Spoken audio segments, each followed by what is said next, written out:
And we're live. Well, thank you, Suey. I appreciate you taking the time tonight. For anyone who doesn't know, this is Christian Woyak. That just sounds weird to say, but we call him Suey. We'll go into depths of kind of how we met here in a second. But Suey's been one of my best friends for last. I think we met almost 7 years ago now, and we've been best friends ever since. You're in my wedding. You've been a big part of my life and my kids' life. So felt only right to bring you on the podcast. And I know you got a lot to share, so I appreciate it.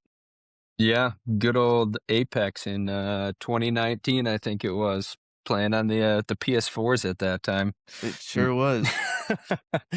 Randomly, met up with Burns, who you had on the podcast, and then Burns introduced me to you guys, and then I kinda got absorbed into the whole, Dylan Ellis, Austin Burns, whole Iowa friend group, so The group, man. Yeah, I mean, that was kind of one of the first things I want to talk about is just the importance of technology and how far we've come in, as a society. And the fact that, yeah, you and me literally, if we by a third party proxy, Burns, who had been, in my life for a long time, but just was like, hey, I've got this guy that we've just been playing games with. Do you want to play with? I'm like, yeah, sure, whatever, let's do it. And then to look at that now in 7 years today is fucking nuts. But it's like yeah.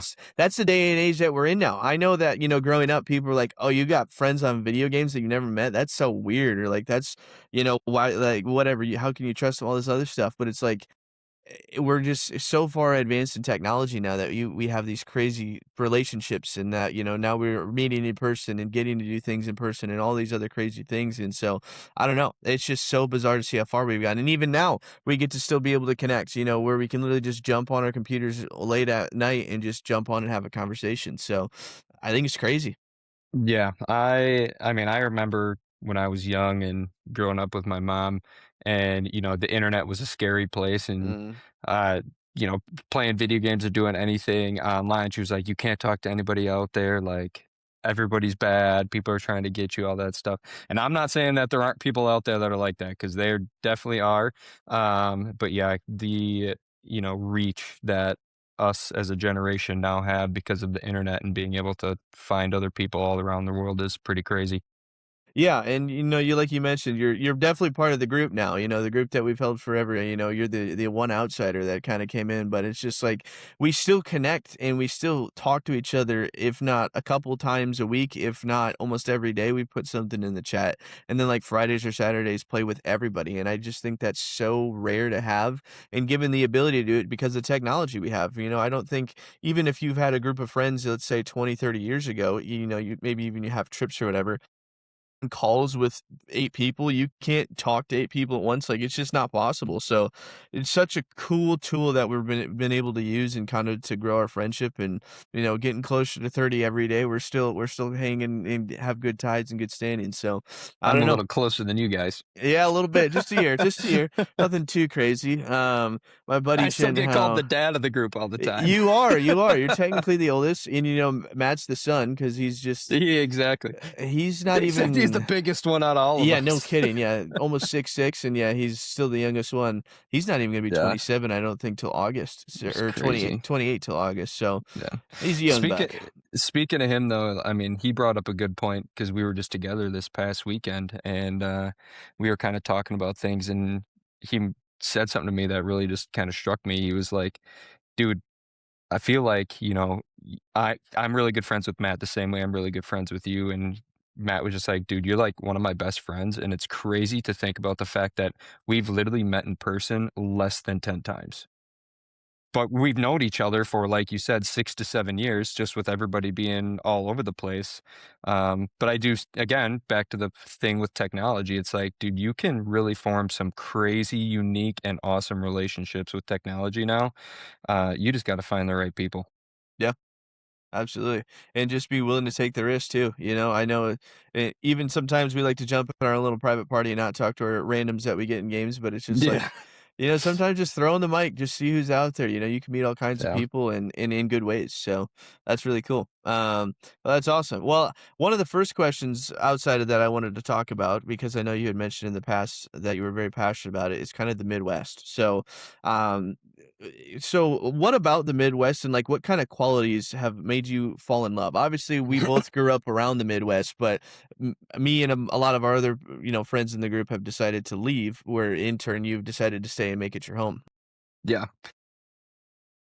I have nothing against the West Coast, like how you guys have gone out there, done your experiences, all that kind of stuff. I think the comment I made to you after listening to Brendan's podcast was, man, I'm gonna have to go on there and flame the boys a little bit for roasting the Midwest so hard. Yes. But no, I just think, the Midwest for me, it gives me all the opportunities to do the things that I love. I love hunting. I mean, I'm wearing hunting clothes, or not hunting clothes, but this is a hunting brand. I'm wearing this right now. I love hunting. I love fishing. I love being outside during the winter. We have ice fishing. I don't go snowmobiling, but that's another thing.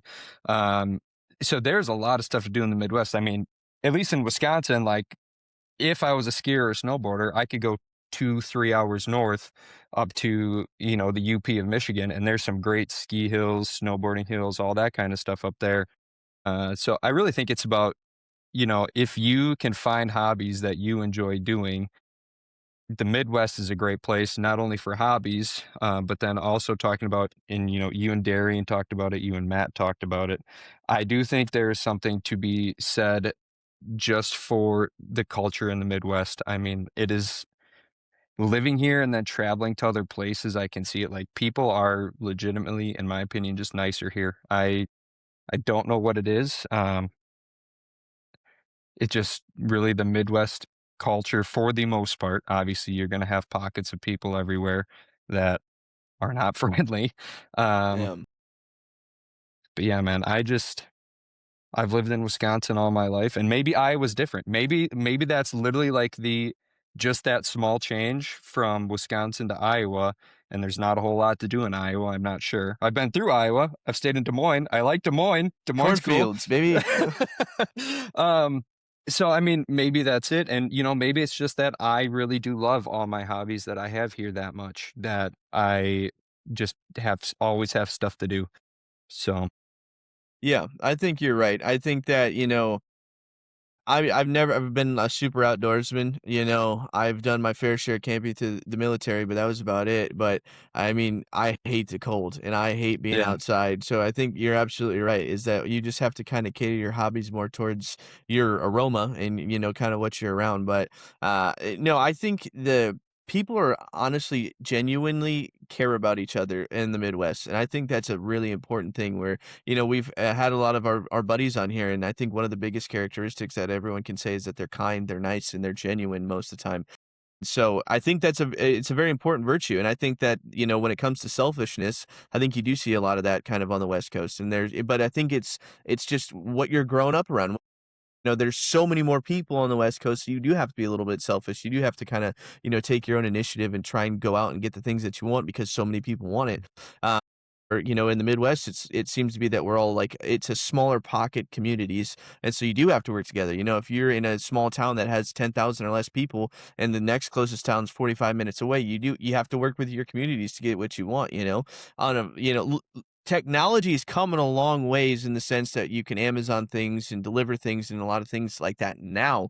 But I still remember even growing up, yeah, if we wanted to go get like Costco or if we wanted to go get, if we wanted to shop for Christmas, we had to go all the way to Sioux Falls, 2 hours to the west and to do any of that stuff, Yeah. So it was just like you have to embrace that community. And so it has that mindset and that culture of, yes, everybody's just trying to get along and share things so that everybody can get what they want. So do you think in the Midwest, as technology kind of develops and some of those bigger cities starts to be more prominent, do you think that's fleeting away? Do you think that that genuineness of small town is kind of dying? I wouldn't necessarily say that it's dying. I mean, I live in Milwaukee. Milwaukee's as big a city as most any other place that you're gonna get in Wisconsin. Um, I think it's just for the fact that there's so many more people in a city that, yeah, you're gonna run into some unkind people more often than you would in, say, a small town. Now, don't get me wrong. I grew up, or at least my high school years, I spent in the smallest town that you could probably imagine. I think we didn't even have 1,000 people or just over. It was a little, dairy farming community. And don't get me wrong, there was definitely some people there that were dicks too. Like, you're gonna find them everywhere.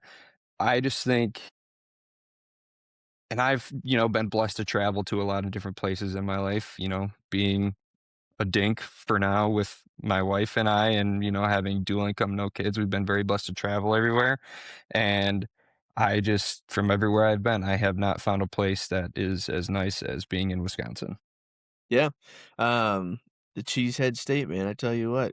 Um, the only times I've been to Wisconsin, I think I had 5, weekends where it was for drill, and it was cold as balls, and then our boys' trip, and it was cold as balls. So even though I've got that Norwegian blood in me, I guess it just didn't carry very well when it came to the outside climate, so And you thinking cold as balls when you came here for the boys' trip was like yeah, 45. I do, that's cold as balls. I know it's not what it actually It was normally f is in the winter, it was but 45 and sunny here today, and it was pretty damn nice out because 'cause we've been dealing with negative temperatures. this is But true. don't get Yeah. me wrong, like, I'm not gonna sit here and act like I love living in a negative degree climate. Like, Yep. nobody really, really enjoys that, unless they're a crazy person. Yep. Like, I don't really know what else to say about that. But like I said, the fall time here in Wisconsin, that's when like all the hunting and everything opens up. You can ask my wife. I'm never around. That's when I spend all my time doing all the stuff I love. The spring and summer are kind of her times where I, let her do all the planning and we go do all of her kind of things. And then, winter time is playing video games with the boys or going Yep. ice fishing or, going out to eat with friends. I think every single weekend, well, last weekend I was down by you, but every single weekend, like I've had plans, to go out and see friends, whether that be, go bowling or go get a bite to eat or something like that. So, um, yeah, it's really just about, I think, finding your own little niche of something that you love and things that you love to do. Yeah. I think you're right. I think you're right on the money. Obviously, you being one of the only married man that I know that's kind of in our age group and everything like that. What would you say is kind of in your own words what it means to be a good husband? Oh man, dude, being a husband is a really big blessing. It really is, and I've been blessed this year. It'll be 6 years to be married to Janelle, and yeah, I don't really know where I'd be without her.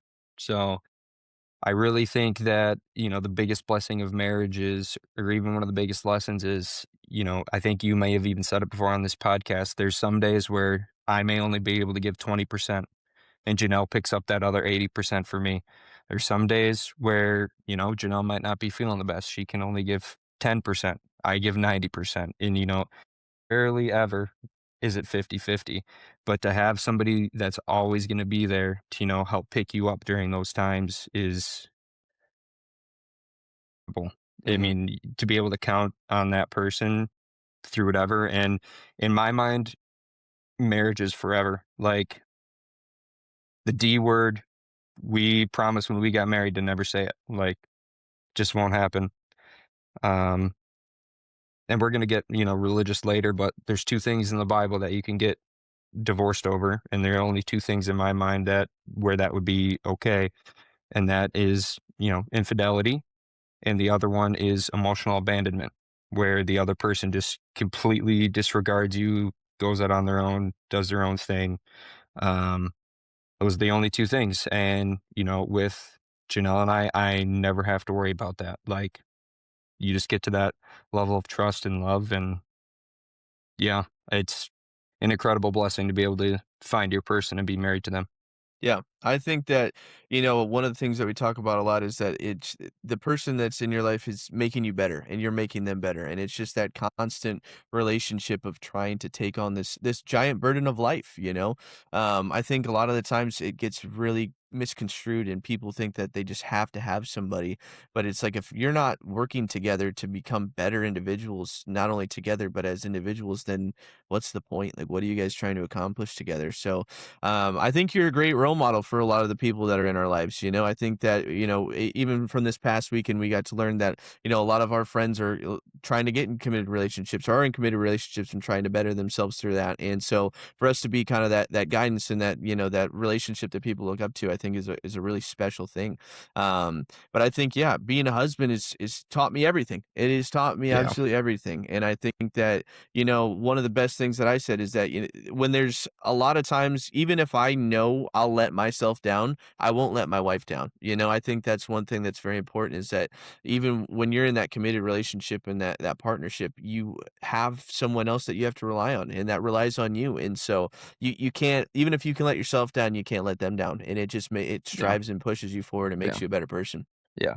And I guess I kinda took the roundabout way to answer your question, but my exact answer to that question is to be a good husband, you have to be willing to pick up that 80% when they're only able to give 20%. That's that's it. Yeah, I think so. Do you think that what do you think is one of the most crucial things that you guys do together? Let's say if it's just a normal week and you guys need to find a way to reconnect. What's something that you guys do together that kind of keeps you grounded and keeps you guys connected? Yeah, recently we've been doing puzzles. Nice. Yeah. Like, it's just something that, it's just her and I sitting around the table doing a puzzle. The other thing is we always have some type of TV show that we at least spend time watching, like, a couple nights a week together. Um, yeah, it's outside of that, we just love to travel together. We love going to places. I mean, whether that be 45 minutes down the road to her grandparents who own 40 acres of land so we can get outside and let the dogs run around and do whatever. Yeah, and we always eat dinner together. No matter what, we have dinner together every day. Yes, that's awesome.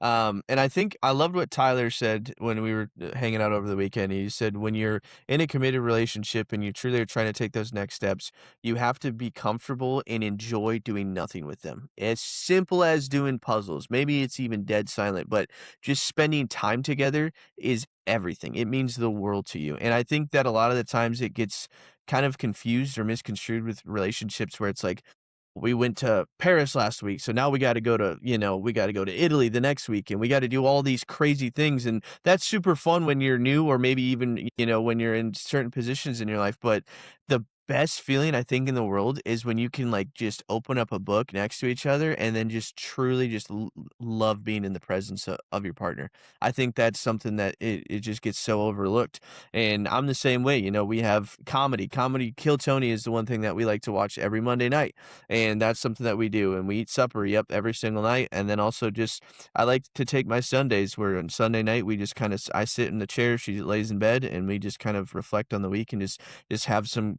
overarching goals that we wanna try and achieve this week or go over the schedule, whatever it is, but it sounds so simple, but it means the world. When you can actually be completely happy and transparent with your partner, I think it speaks volumes, and so it's amazing. It's an amazing feeling for sure. Yeah. Yeah, completely agree. Well, that's awesome. I know you guys love each other, and obviously, I've gotten to spend more time with you than Janelle, but hopefully in the Yeah. future we'll be able to get everybody together and keep building the relationship that we have. So, but kind of moving, same thing with partners and everything. You guys, I think, are at that next step where it's you're trying to reach into the fatherhood and trying to get into that next step of everything and becoming a dad. So, if given the opportunity, what would it mean for you to become a father? Dude, man, I looking forward to it. I think it's another one of the biggest blessings, and obviously it comes from marriage or sometimes not marriage, but I think having kids is a huge blessing. Being able to imprint your values and whatnot onto the next generation is one of the biggest things that us as a generation can do. Um, and, trying to pass on all your good qualities and none of the bad qualities. Um, I Again, kind of referencing the Bible here, but one of our reasons to here is to prosper and have kids. Like, it's one of the reasons we're here, in my opinion. Yeah. It's so weird to think back, when you're a kid and you're having all those goals and ambitions, and it's like, what do you want in your career? What do you wanna own? What's your favorite car? This, that, and the other thing. And, when you get to a certain point in life, I think when you finally start to turn that page and really become the person you're meant to be, or become a man, in my opinion, is that you realize that none of that shit matters anymore. The only thing that truly matters is the relationships that you build and the legacy that you're living. That's for me, for instance, I had the car of my dreams. I was living on the West Coast, my dreams, all these great things, and then I became a dad, and all of a sudden it was like, well, now none of that matters anymore. Everything is based off of what is best for my child, and that's it. So I moved back to the Midwest, sold my car, I've sold half my Pokemon, like it just, but and when I was thinking about that originally, and I was like, man, I would have to sell my car, my dream car. I got to get rid of that, or you're gonna tell me I gotta leave the West Coast where I'm in love, all these little things, but when you do it and you do it for the right reasons, it didn't mean anything. I don't regret it for a second. I don't think about it ever again. I did say when I see Challengers drive by, I'm kinda like, "Ooh, that might be mine," but it's just like, yeah, when you have that purpose and you truly love something more than yourself, it's one of the coolest things in the world, and I'd love to talk more about it later on with the religion aspect because, yeah, it's like, what makes us feel that way, you know? How Mhm. how do we get to that point? Why do we feel that way? Um, I don't know. Is it just printed and programmed into us, or is it just because of thousands of years of evolution, and that's just kind of how we've evolved into? I don't know, but we'll get into it. We'll get into it for sure. That's cool, but I guess kind of on the lines of thinking back to your youthfulness, what is something that your younger self would be most surprised to learn about who you are today? Dude, that I'm a nurse. Really? Yeah, Never saw that, huh? I mean, growing up when I was first really little, I mean, my dad was a firefighter, so that was, like the thing I wanted to be first was a firefighter. And I Mm, mean, that's going back to, me being real little. And then, I kind of went through this phase where I loved to draw and do whatnot, and I love drawing cars. So I wanted to be a car designer for a little bit. And then, you grow up and you get a little bit more like, nah, there's not that many jobs for a car designer out there and stuff. So I was very athletic throughout my high school and college years and whatnot, and I would go to a chiropractor all the time. So then I got kind of interested in chiropractic, which is kind of like the first medical interest that I had. And then what, how I ended up being a nurse was I kind of um, found out about being a CRNA, which is a registered nurse anesthetist. And, I was kind of like, oh, I'd be able to make a good amount of money doing that and whatnot. Well, then I went to college, went through all my nursing program, graduated, was taking all the right steps, and then the year I graduated, they turned the CRNA program from a masterate into a doctorate, so it was another year of school, mm. and then I was like, "Yeah, no, I can't do another 4 years," or whatever it would have been of school, um, so so then I decided, I started working at Children's, here in Milwaukee, and I worked in the um, trauma surgical ICU there for 3 years, and then I went and worked for, the cardiovascular OR, and now I'm doing a job that's totally different in nursing for adults. Um, yeah, I just if you were to ask me in grade school, "Christian, do you think you're gonna be a nurse?" I would have said, "Hell no." Yep, that's awesome. That's I mean, yeah, you just kind of find it out. Like I always talk about, that was kind of me with sales, is that, it was never in my wildest dreams something that I thought I would be in, or, actually enjoy doing. So, I mean, you just kind of fall into positions. But that's funny that you say that because, yeah, my dad had the opposite effect where he went to pharmacy school, and when he was in it, it was only 5 years, and literally the year he graduated, they switched it to 7 years. And so Yeah, now my brother is going through that, and so, yeah, now he's still got 2 years to go, and he's already 5 years deep, so my dad likes to give him grief about that, saying that, "Yeah, I would've been done by now," but, yeah, it's so weird how those things change, and then, yeah, just on a dime, it's just like, do I want this anymore? Do I really wanna commit my time to this? And then where yeah. life takes you on your path, but that's life, Yeah. so. It also was a little bit of to go back to CRNA school, they wanted you to have like a year or 2 of ICU experience. Mm. So, I had to leave school for a little bit before I would have been able to go back and do that. And then, I started working. Janelle and I got married and COVID happened. It was just a whole lot of stuff that, kinda lined up, and then, Janelle and I, again, dual income, no kids. It was one of those things, it was like, "Feel like we're making plenty of money right now, I don't really need to go back to school to do this," so, but if I would have known about it when I was in college, I would have gone to be an anesthesia assistant. That's what I would have done. Mm, which is, and even at my school where I went to college, they had a program where you could do 3 years of, like, your undergraduate and whatnot, taking classes towards it, and then you spent 3 years after that at the medical college, so you were done in 6 years total. And if I woulda known about that before I got into the medical field, I sold. Woulda done it mhm, immediately. yeah. That's very interesting. Yeah. Medical field is a wild gig. I commend you guys doing that, and obviously you, Janelle, Darian, everybody being nurses in my life. So, it's a crazy field. It's really cool to be around. So, you guys go through some shit. I'll give you that.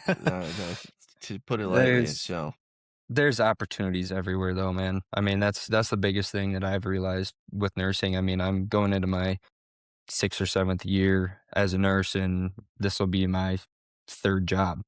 yeah. Not because I didn't love my other jobs, it was just new opportunities, and, I was able to improve my schedule each time that I went from job to job. So, yeah.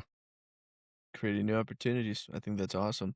Um, well, let's switch it to what emotion do you find hardest to understand about yourself, would you say? Um, I wouldn't say this so much anymore. I guess it still applies though. Frustration.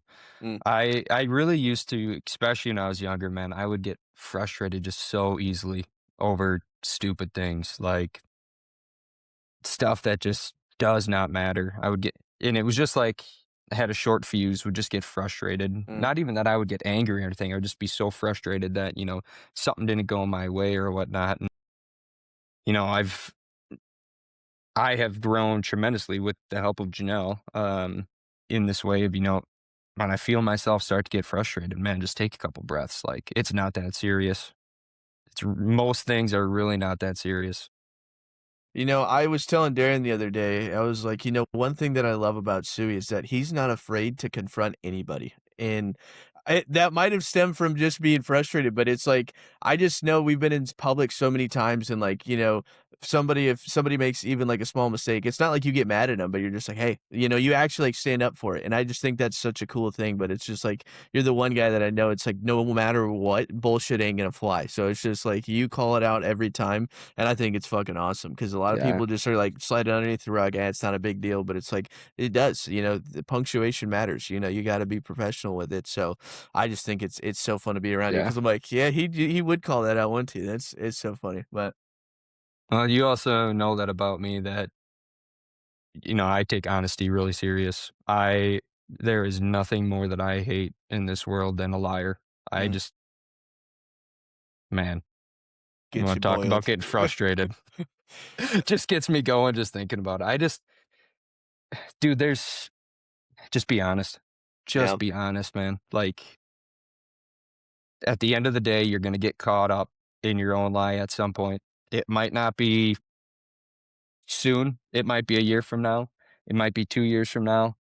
But man, I tell you what, at least in my case, like, if you lie to me and I don't know, that's one thing. If you lie to me and I end up finding out, man, like, I have ended friendships over that. I can't stand it. yeah. That's fair. I think it is really hard, especially we live in a world now too where it does seem to be second nature to lie. And it's really easy to, just ignore people or ignore things or act like they're not happening just with social media and everything else going on. So I think honesty is becoming more of a valued virtue in people nowadays. And I think that it is really hard to find where people, honestly have the best intentions when they're talking to you, I think too.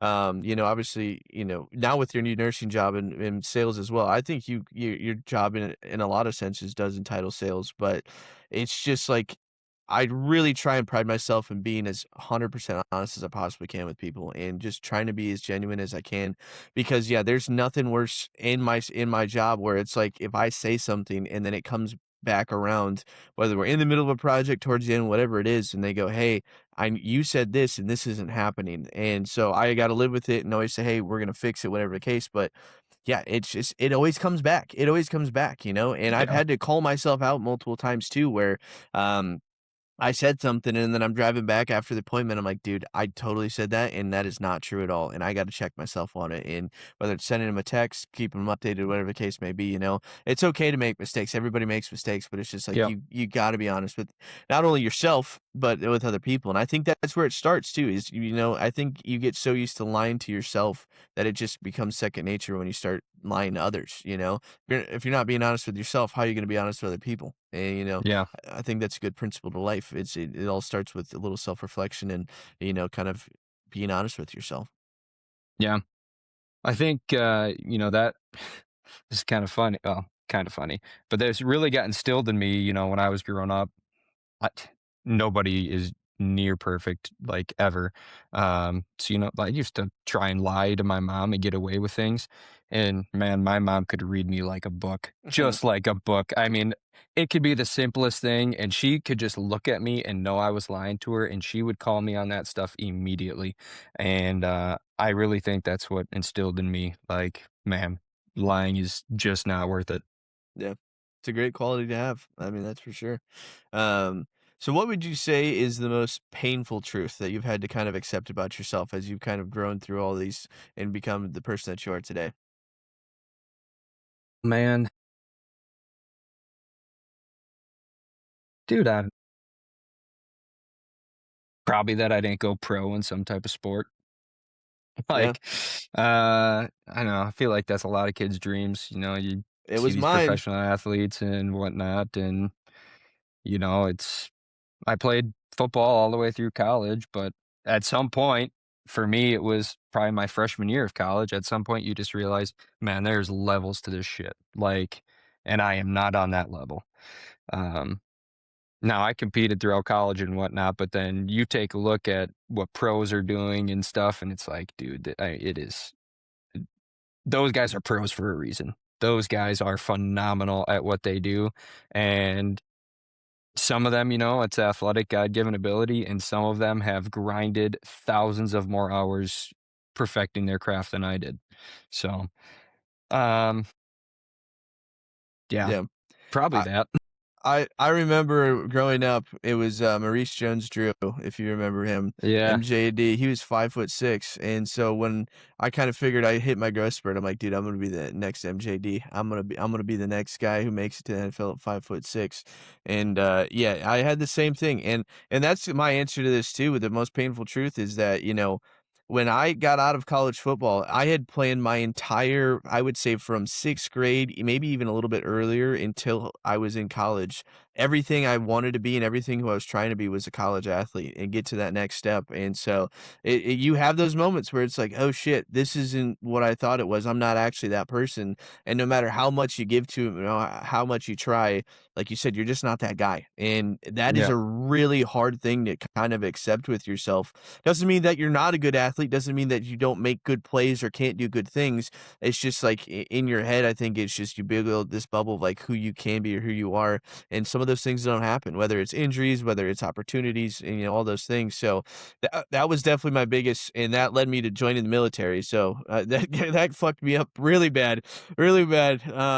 And so yeah, but I think a lot of young men and even young women have that. And so that's a conversation me and Darian have had to have a lot because, she was the same way where she was played college soccer, and it was that realization when she was sitting on the bench of like, "Oh my god, this isn't who I am." I'm much more outside of this sport, even though this sport's been her life. So we're looking at Freya and the next baby. We're just like, I think we want to value other things outside of sports. Like if they want to do sports to play with their friends and that's something they get passionate into, then we obviously want to support that. But let's look at other things. Let's look at maybe, reading and doing, maybe even doing theater and acting and different things like that, or different skills that you can carry on until the day you die, rather than, where you and me were college football players that had an expiration date no matter what or how good we mm, were, yeah, and it's just like every athlete that endures that is going to have a closing point, whether you're Tom Brady when you're 45 or when you're us when you're in your 20s. So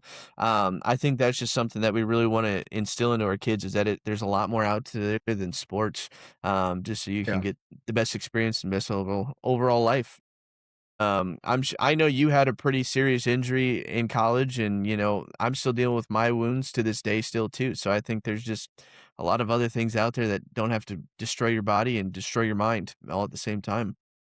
yeah, yeah. I got kinda 2 things to say about that. Hmm. First one, my kid's gonna learn how to play golf real quick Hell because yeah! golf you Hell can play yeah! forever.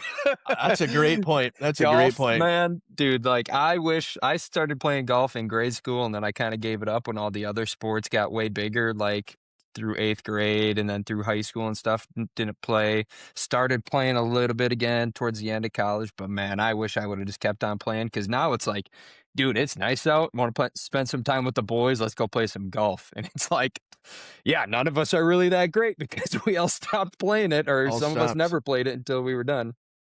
I Um dude, I but agree. yeah, and then about my injury, yeah, my junior year of college, busted my arm up pretty good. My mom comes up to me in the hospital afterward because it was bad enough where I had to go to the hospital, and she goes, "You know, I finally got comfortable with the fact that, you know, you weren't gonna get hurt playing all this sports, Mm. and now you went and got hurt." And I was just Yeah. like, "Man, mom, you're gonna make me cry sitting here in the hospital." Yeah, unless you're LeBron James, everybody's going Yeah, to have some serious injury through playing those sports, man. It's crazy. Now I love that take on golf because yeah, when I had Freya, it was like, well, what hobbies am I gonna be that gets me out of the house and isn't gonna break the bank in something that we all do? And it was golf. And yeah, when I finally started playing again, I'm like, oh my God, why did I give this up? Like I could have been doing this the whole time and it doesn't cost my body anything really. It doesn't cost it helps my mind unless I'm yeah. playing like shit and I storm off the course, which I Yeah, have done before. But yeah, man, I completely agree. That's a good point. Maybe we'll have to start getting the clubs out here pretty early with the kiddo and see if she likes yeah. it. So I think that's awesome. I love that.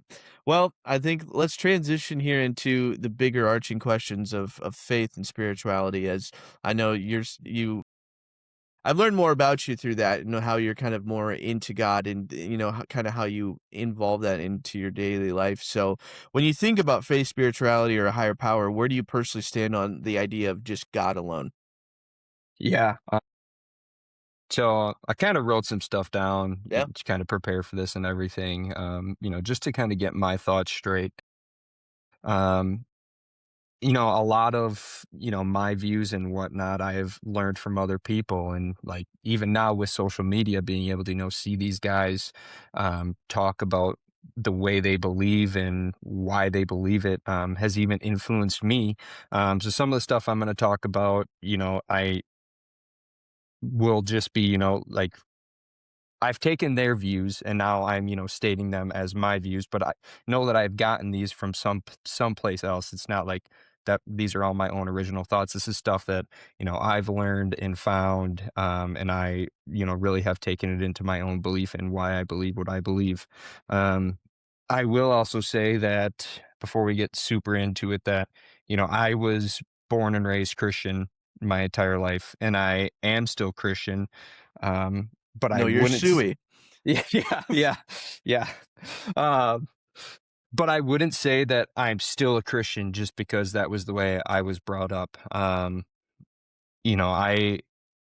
struggled with my faith quite a bit, especially through like my high school and college years, whatnot, and really ended up finding my own way again, by my own path, and everybody has their own path. So, um, kind of getting into that, I think the first thing I kind of want to talk about, when you say my take on a God, the first thing you got to look at, is does a God exist?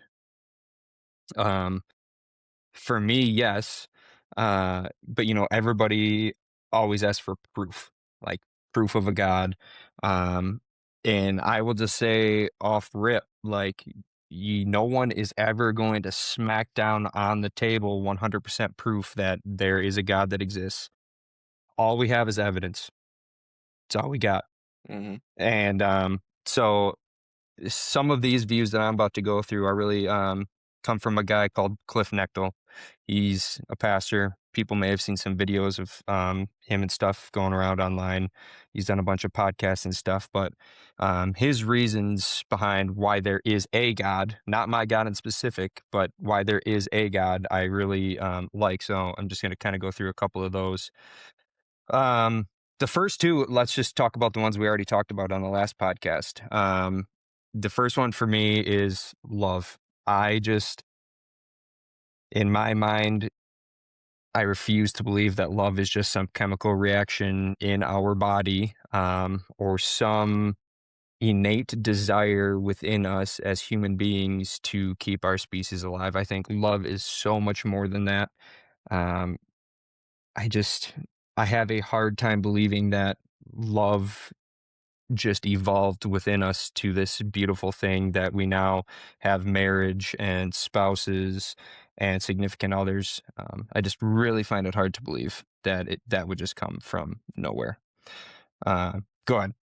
Yeah, I think that, one of the things that I always said was that love is one of the most overused words in our language. I think that, even me and Darian back in the day when we first started dating 11 years ago, we would say that I love you. But we can honestly say to this day that does not mean the same thing, you know? Yeah. And so I think that's where it's tough to find the balance is it's like I love my dog, but I also love my kid. And it's like, well, obviously those are two extremely different things, but it's the same meaning. So it's like, for me, it's hard to put in the sense of I think we all have that baseline of emotion, but it evolves over time, and you kind of build that evolution of love. Because you have love for family, love for country, love for friends, and it all in the same sense has the same baseline, but it evolves into something much, much more. And we don't really put words on it per se. It's all the Yeah. same word over and over again. So Yeah. that's where I So, struggle with it. yeah, yeah. Let me put it this way, unconditional love. Hmm. Hmm. I think that's a good term to use. But when do you get to that point of unconditional? Is that because it gets It's a great unlocked in you, or is it because you've earned that because of the experiences that you've put Yeah, into it? yeah. That's a great question, and I don't think that there is a solid answer that would even be the same for person to person. You unconditionally love Darren now, right? Hmm. Did you unconditionally love her after you'd met her for 6 months? No. Um, And I think that's fair to say. I think, anybody that is in a relationship, I mean, obviously there's probably special circumstances and whatnot because everybody's different, but, you know, at some point in the start of your relationship with another person, that love was not unconditional. The only time that I would say that that love is unconditional is a mother and their newborn baby. I think yeah, most of the time that is immediate unconditional love right there. Again, I can agree. world has many circumstances, but for the most part, um, but yeah, that's my first one. Want me to go on to the second? Yeah, let's do it. Um, Second one, we already talked about this on the other pod as well, but my second reason would be, uh, you know, Cliff calls it, morals or, what makes right versus wrong?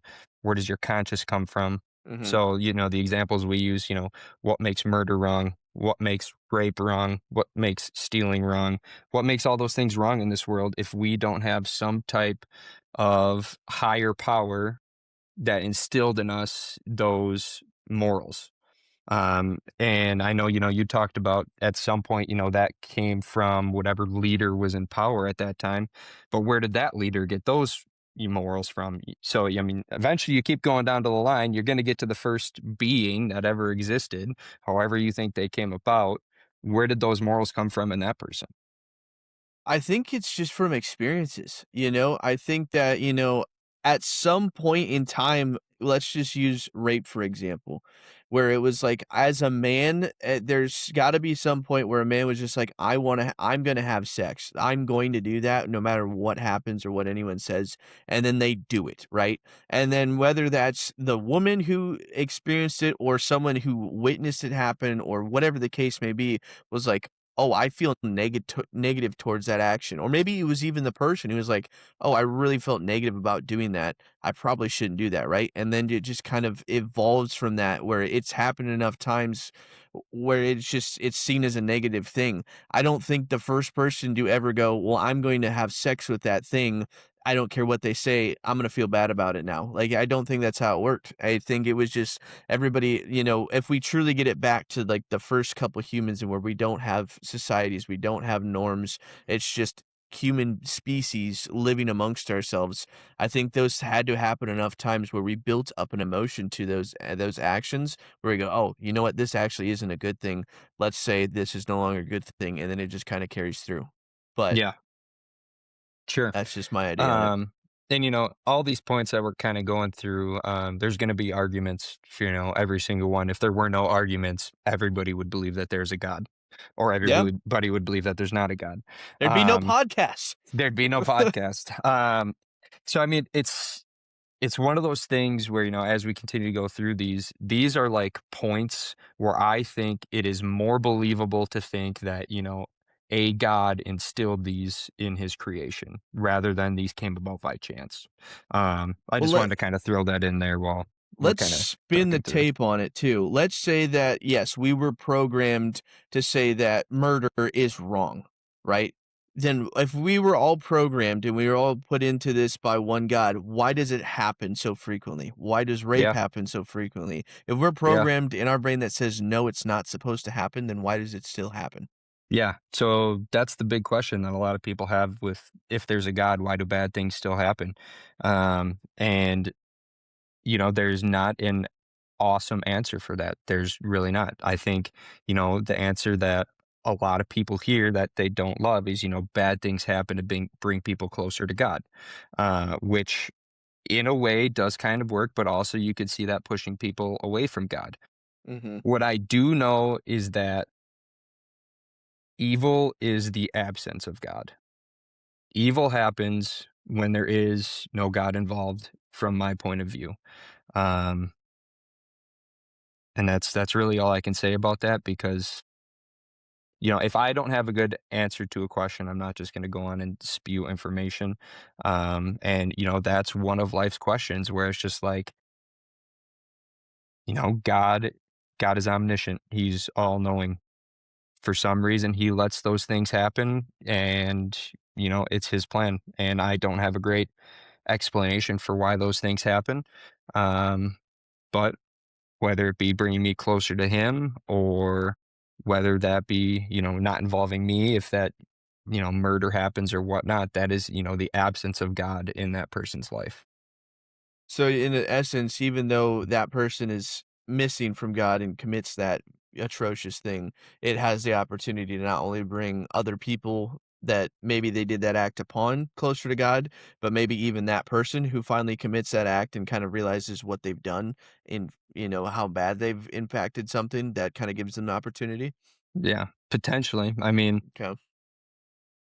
you know, in people doing things to other people, God gave us all free will. That's one of those things where, you know, he gives us choices in life. And we can either, show our love and belief in him by making the right choices or go down another path and make those wrong choices. And I'm not saying that everybody that doesn't believe in God makes wrong choices because obviously that's not true. Um, but yeah, it's kind of my view on it.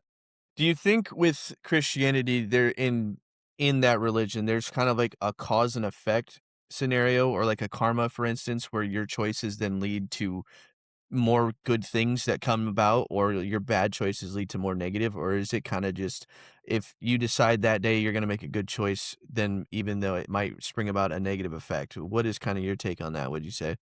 Um, yeah, so why I believe what I believe as a Lutheran Christian, um, is that my actions cannot buy my way into heaven.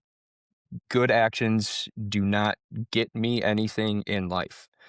I do good things and I help other people because Jesus first showed me how to do that. He first showed me how to love other people and how I should treat other people. And I strive to be like him and do those things as well. I like that answer. I think that's a good answer.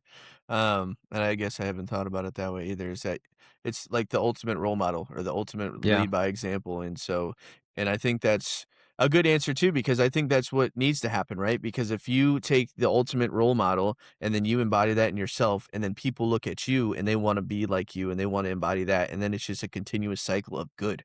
And that's why I think it's very important is that no matter what religion it is or whatever path, if it provides goodness and goodness to community and to others, then that's a good path. Then that's a good thing. So, no, I like that a lot.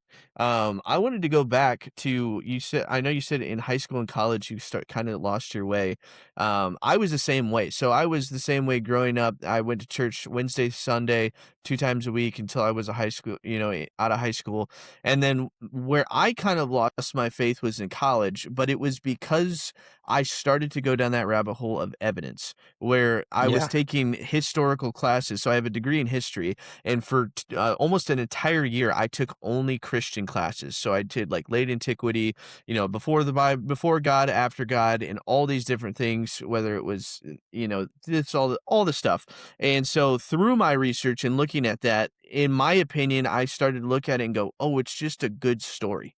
And I think that that's what religions are, is that there's some person's life or a belief and then it turns into this evolution of storytelling. But that's everything. That's myth before we had physical writing. That's, verbal language, whatever it is. And so it just kind of was that aha moment to me of like, oh, this is just how a certain group of people practice their beliefs to become the people they want to be. And that's not a bad thing, but it's just like that doesn't mean that it's real, or that it doesn't mean that, yes, there is only one God, there's only this God, and that is that. And so I also think that I had a negative relationship with the people that I was around where it wasn't necessarily family, friends, or anything. It was just when I saw Christianity, it was that I am right and you are wrong. And I'm going to make it that sure that you know that I'm right. And I'm going to try and convince you to come to my side. And so that was kind of one of the biggest straws away for me. But what was your kind of experience with when you started to lose touch with your faith?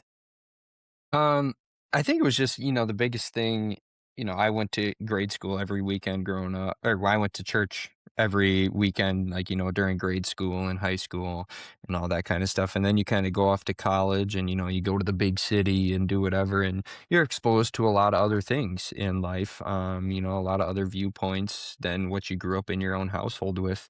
And, just it kind of throw other things in your mind and whatnot. Um, not going to church as often during that period. So you kind of just, lose your way a little bit, or at least I did. Um, but then as I, really started to get serious and, wanting to marry Janelle and, be a good husband and be a good leader for, my family and whatnot, I really started thinking about stuff and I was like, man, like, how do I want to live my life? And what do I believe in right now?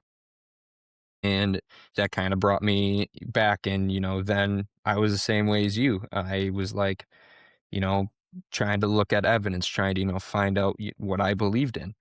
Uh, and I do have, some evidence points that would like to go over with you, but I just want to go back to two other points for evidence of why there is a God before I dive too deep into, exactly why I believe what I believe. Let's do it. So, my second to last point is life comes from life. I have never seen, a non-living organism turn into life or produce life. That's kind of whether it be a primordial soup that was struck by lightning or the Big Bang or whatever they're saying. I have a very hard time wrapping my mind around the fact that somehow non-life in inanimate objects could then produce a living being, even if that was over millions of billions of years. Um, just looking at, everyday evidence around us, and then people ask, well, did the chicken or the egg come first? And it's like, dude, like you don't have an egg unless you have a chicken. Unless you had life to lay the egg, you're not getting a chicken. How is that egg staying warm to hatch without living mother to lay on it and hatch the egg? Um, so that's my second to last point. My last point is really, really spoke to me when I first started digging back into things. Um, and that is order does not come from chaos. And, you know, there's a couple different examples out there. And one that I will ask you is, you know, what are the chances that Hurricane Katrina happens and instead of destroying a house, it perfectly builds one? In the sense of In physically this or In the sense of physically, like what would be the chances that Hurricane Katrina came and as it destroyed all those houses in Louisiana, out of all that material that were flying around in the air, whatever, it magically, not magically, it physically built a house with perfect running water, electricity, all of that stuff. would have to take a look deeper into that, but, um, I mean, yes. It's in the trillions of whatever to the 10th power Yeah, that that could possibly happen. And I think we could both agree that life is a whole lot more complex than just a house. I think one of our cells in our body is a whole lot more complex than a house. And for me, I really have a hard time believing that unless there was an intelligent mind behind our cells and our makeup and animal cells and plant cells and all this stuff, that we could have just come about even over billions of trillions of years.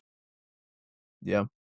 No, it's that the overwhelming question of, like, we'll never know, so how do we make light of it? Or how do we make it make sense? And I completely understand what you're saying because I have felt that way, but still in my mind, it just only makes sense to me of it just events happening enough times that it just transpired into what it is today. But it's the chicken or the egg, you know? It's the 2 opposing views that get the same result. But it's like, how did we get here? How did you know? And so, I mean, it's a good point. I just think that, yeah, I would rather believe that it just so happened it was a miracle and it just Yeah. the world meant to be that way rather than saying, "Oh, someone did something to make that happen," or it was a, Can I super say one intellectual thing? ability. Please. Where do miracles come from? Chance. I do. uh, I think it's chance.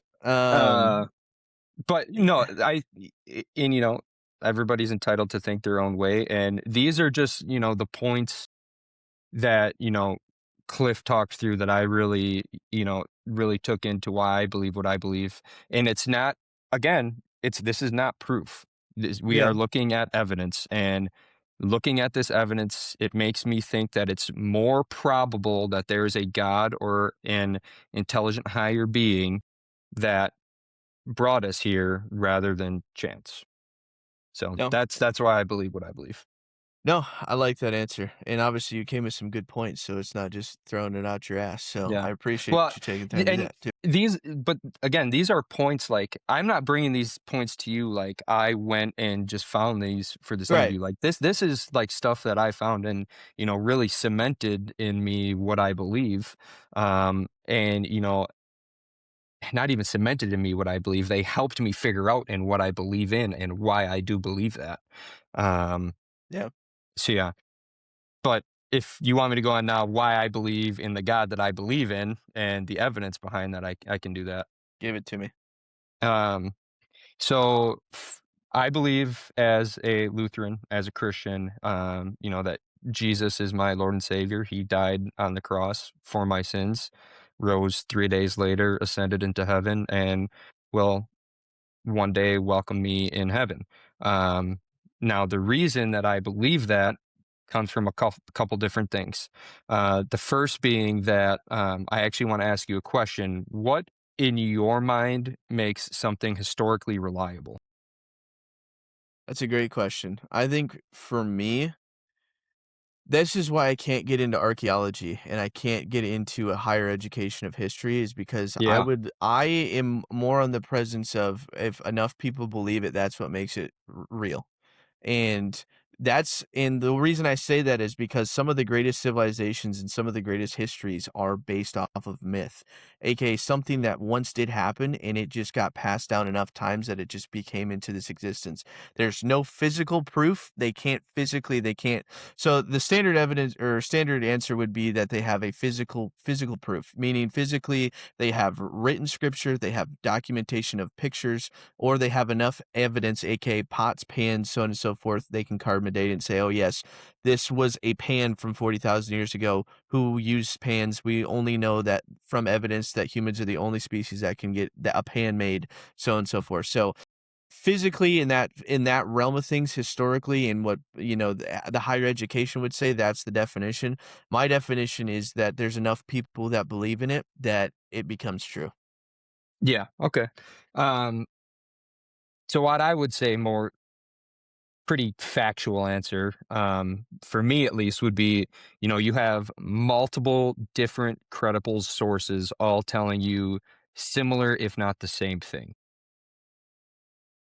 That's kind of what, where I went to for how something would be historically reliable.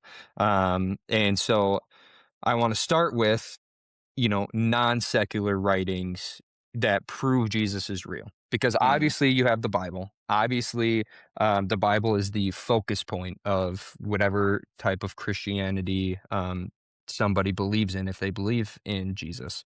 Um, so first, you had to go outside that. Okay, prove to me that Jesus is real. And, there's a couple different historians throughout history that mention Jesus and kind of prove that Jesus is real. And it's really not even an argued topic anymore. Like most historians out there are going to tell you, yeah, Jesus was a real person who lived. But going back to like, first century historians, you had Tacitus, who wrote the histories and the annals, which was about the first century Roman Empire. You had Josephus, who was actually a Jewish historian, so didn't even believe that Jesus was the savior, who wrote the Antiquities of the Jews. He wrote about Jesus in his writings. mm, And then you had Suetonius, who wrote the lives of the Caesars. He kind of covered a couple different lives of different Caesars, and he wrote about Jesus also in some of his documents. So you had a couple different sources, and that's not it. You also had Pliny the Younger, who was a Roman governor. You had a couple other people that also mentioned Jesus throughout history, that really proved to him actually being a real physical person that did exist. Yeah, so that was kind of the first thing for me in, kind of trying to pick apart Christianity to see, why I believe it is, prove to me that he's real. And those are the sources that I found for that. yeah. Well, you got a little historian in you, do you? I love that. I like Dude, that side of you. I loved history throughout, high school and college. I never had a problem with those classes because I loved paying attention to that kind of stuff. Maybe not to the point where you did, where you went to college, and majored in it and whatnot, but I really did enjoy those classes. And, not to get off topic, but I really think that teachers these days are so undervalued. And if a teacher can help their students actually enjoy what they're learning and like what they're doing, the retention on information is so much better. And, God bless those teachers that are out there and actually love doing their job and, are still focused on teaching kids all the right stuff. Yeah. Um, no, I completely agree, and that's why I was gonna do that, but life takes its course. Yeah. But going back to your point with I completely agree. I don't think that in today's day and age you can say confidently that he wasn't a person. It's the next step where it says this is now because obviously, as you know, Judaism and Christianity are neck and neck up into this point in history. And then Jesus dies on the cross. He comes back and, is all the things that go into Christianity. And that's where they kind of part, right? So, and I think that's a lot of the times people don't know that they literally were the same religion up until they were Jews until the point of Christianity where he came back on the cross. So, um, which is kind of crazy, but it's true. And then now we just literally hate Jews hate Christians, Christians hate Jews, and all this other stuff. It's like you guys are basically the same thing. There's just one key component of it. One of us believes that Jesus came back from the dead and was the true Son of God, and the other one believes that he did not. That's Yes. That's it. Jew the Jewish religion believes that, he was a great prophet, but not the Son of God, whereas Christianity, we believe he is the Son of God. Yep. Um, Wild. yeah. Um, So first, that proves to me that Jesus is real. Um, Second thing I want to talk about is it is the Bible. In my opinion, the Bible would be considered the most historically accurate and relevant piece of writing in history if it was not a secular writing. And there's some stuff to back that up. Go back to at least what I thought was a good definition of being historically reliable. You have a bunch of different people all writing about the same thing, and all their accounts are similar. Uh, so, a couple of facts about the Bible: it was written by 40-ish different people. Mhm, It contains 66 different books. So, a couple writers did write um, several books. But the thing that, really killed me as I dug deeper into it, was that the Bible cross-references itself over 63,000 times. And there are some points in the Bible where it may seem like it contradicts itself here or there. And I am not a good enough debater. I will say that straight out to, have good reasons for all of that. I know that some of it is Old Testament law versus New Testament law, which is, stuff that people had to do before Jesus came and died for our sins versus, now what we have after. So I'm not the person, unfortunately, to ask those questions about. That's getting a little bit deeper than my knowledge of theology. Um, but yeah, so there's that. And then the Bible is not only doesn't only tell us about Jesus. There's also it tells us also about history, and it's been backed up by other findings in history, such as we like archaeology findings now, like the Tel Dan Stele talks about the House of David, and the Tel Dan Stele was a archaeologic finding. It's basically a stone, and a stele is basically when another king back in that time conquered another region, they would write a stele basically talking about their conquests. mhm. And the Teldan stele was a king who was talking about taking over a portion of the Middle East. And he actually referenced the House of David, which is the direct lineage that Jesus came from. Um, and that is referenced in the Bible, obviously, the House of David. Before, I believe the Tel Dan Stele was discovered in like the 1990s or something like that. There was a lot of views out there that the House of David wasn't even real because nothing could back it up Mm, archaeologically. And mhm, then that was found, and it was a pretty big deal. You also then have the Mesha Stele, which talks about the oppression of Moab by Omri, who is the king of Israel. And that was another archaeologic finding that is backed up in Second Kings in the Bible. Um, then you have the Pilate stone. Pontius Pilate was the person who oversaw the crucifixion of Jesus, and the Pilate stone confirms that Pontius Pilate was a real person. And then you also have this one, to me, is crazy because this is going all the way back to the 12th century BC. The altar on Mount Ebal was an altar that Joshua built to sacrifice animals to God. And it is described in the Bible in specific dimensions, and they found it. It's a real place. They went and found that altar. Like, you have this, I mean, these are just three examples. There's many more examples, but you have all these archaeologic findings that are backing up things that the Bible is talking about.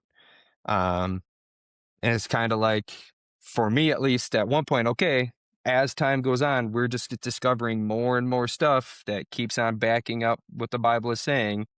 At what point do you have enough evidence to finally say, okay, the Bible is a reliable source?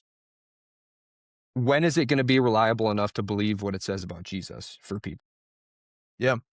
I completely agree, and that and yeah, throughout my historical studies that I can back up what you're saying. There's a lot of things that are completely accurate, and I know that a lot of the times, and even my argument for a long time was that oh, the Bible is literally just stories about people who knew Jesus or who knew God, and so it's just a story, right? It's just as good as a myth, but as you said, there's a lot of things now that we can actually tie physical, tangible evidence to that says that yes, they were stories, but they're stories about factual time periods and factual things that have been going on. So I think that's a great point to bring up. And it just goes back to it, yeah, where it's like the Old Testament versus the New Testament. Where do you draw the line of yeah, where now we have evidence of people believing in this system of God, and then now we have this system of people believed in what they saw through Jesus's life, and then they continue to portray that Yeah, on through and throughout.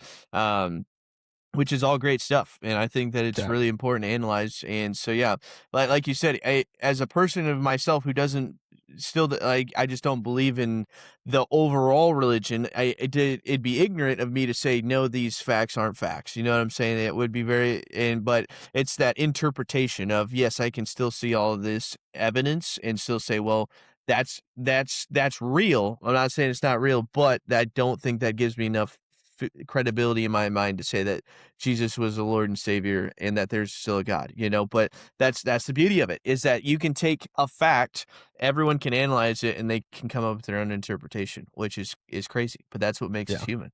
yeah. Wild. Um, so yeah, like you said, I totally understand that some people look all that and say, well, the writers put that stuff in there, to make it credible and whatnot. Yep. Um, that takes us back to what we already talked about when, you had the boys together for the podcast. Everything with Christianity rests on whether or not he rose from the dead. Right. It really does. I mean, you want to talk about, all these world religions, Buddha still in his tomb, Confucius still in his tomb, uh, Buddha still in his tomb, like all writers of religion, Muhammad still in his tomb. Like all Mhm. those people are still in his tomb. And I'm sure you've seen the clip of the pastor, or maybe you haven't, but there's a viral clip where he's like, Buddha is still in his tomb, and Joshua is still in his tomb, and all these names or whatever. And then he goes, but there was one man that rose from the dead. Um, but with that, and whether it's theatrical or not, it's true. All of Christianity rides on whether or not he rose from the dead. And a couple things that I want to go into that for reasons why I do believe that did happen. And the first is with all of that evidence, I do believe the Bible is a credible source. First of all, that's just one of my beliefs. Um, but then in the Bible, the first witnesses to Jesus being risen from the dead were women. In that day and age, if they were trying to get people to believe a lie, they would not have had women be the first witnesses. Women in that day could not even testify in court. And obviously, time has greatly changed. Uh, but in that time, women would not have been a reliable witness. So, why would they have put in the Bible that women were the first witnesses to him being risen from the dead? So that's my first argument. That's a great point. Second was that, and it's going to be hard. You talk about pharaohs and whatnot. I mean, Jesus' body was never found. Now, again, that could be because it decayed, did all this stuff, but it was never found. If it was, people say the argument would be, well, the apostles or the disciples went and stole his body from the tomb. And if we believe what the Bible says, stone was rolled in front of the tomb, which, by the way, has been proven. They did used to bury people like that. Uh, they sealed the tomb with a seal, and Pontius Pilate put two Roman guards in front of the stone door. Um, People say, well, maybe the guards fell asleep and the apostles came and stole the body. Those Roman guards were some of the most elite warriors that there were at that time. I mean, you talk about Greek warriors and Roman warriors, like, those guys were not to be trifled with, and, like, they followed a strict regimen to be a Roman soldier. If those guys fell asleep, they would have been killed. Like, there's no way that those Roman soldiers were put on that guard and they fell asleep. Mhm. So that's kind of my argument that, Jesus' body was never found. Yes, it may, if he was not the son of God, may have decomposed, done whatever. But in my mind, there's no way that the Roman guards fell asleep. The apostles were able to sneak in there, roll away this 800-pound stone or whatever it was, because we have examples in real life that they have dug up and found Mhm. without them waking up and stole the body. There's no way. Yeah, and I think that, it's really hard too that a lot of the times when we talk about evidence and kind of doing the landmarkers and like saying though this was who it was, it's just because of the landmarkers. It doesn't, a lot of times, I always reference Egypt, is that it was because of the cartouches. So basically, when you went into those, like, say you found a tomb tomorrow, the only reason you'd be able to know who the fuck that is because of all the inscriptions that are written on the walls that say Sure. who it is. Yep. That doesn't mean at some point that that actual person wasn't fucking swapped out and it's a completely, you know what I'm saying? Yep. Like, Yep. and so the same thing with Jesus doesn't mean just because you can't physically find you can't do DNA on a human and say, "Oh, this was this person." You could say it's male, female. You could say it's this age gap because of the decay and all that other stuff, but you can't physically say this is this one person in history. It doesn't matter how advanced we are in medical. If the most famous person on the moon or on the planet died tomorrow, but we didn't put inscriptions of who he was, no tombstone, and just buried him out in the West. 100 years later, we dig him up. We'd have no fucking clue who it is. We just have Yep. guesses. So That's right. I agree with that. You can't use that as a argument and point of reference Yeah. for saying, "Oh, well, we can't find a body, so it didn't happen." I Yeah. agree with that. Um, the next thing I want to bring up, and this is, mentioned in this evidence does come from the Bible, so I will admit that. Um, but there were over 500 eyewitnesses that, saw him post resurrection. Mhm. So again, that goes back to whether or not you believe that the Bible is a credible source. Um, but what I will say about that, and I want to start by asking you a question, Mhm. is would you die for something that you believe in? It depends what it is. Okay, follow-up question. Follow-up Yeah, question. Would you die for something you know is a lie? no.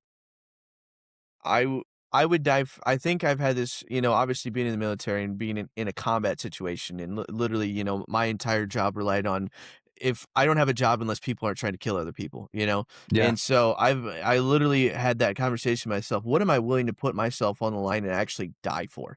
When I was younger, it was for love of country. I had it in my head that my country has given me this amazing life because of the yeah, principles and everything that it stood for, so I right. was willing at that time to say, "Yes, I have been given this amazing life, so now I have to, I'm willing to put my body on the line." There's definitely been people, Chen Hao, I say, there's not a doubt in my mind that if someone pulled out a gun and we were right in front of it, I'd step in front of it and take it Yeah, 1,000,000%. There's no yeah, doubt in my mind. But to say beliefs, like, for instance, if someone held a gun and said, "Hey, if you truly believe in Buddha or whatever, if you don't recant right now and say that you don't believe in him, I'm gonna kill you." I'd probably yeah, say, "Well, okay, well, I don't believe in him then." You know what I'm saying? yeah, Like, I wouldn't die for that. I really wouldn't. yeah. But I would So definitely say t there's people. Yeah. So to that point, like, there are people that will die for what they believe in, whatever Yeah. that belief is, whether it's religious or not. It could be beliefs, like you said, like, I believe that my country is great, and I believe, not me, I'm not speaking for myself, I'm speaking in generalizations here. And some people love their country so much and believe, that the USA is such a great place that they are willing to go risk their life. But to your point, I don't know a single person that's gonna die for what they know is a lie.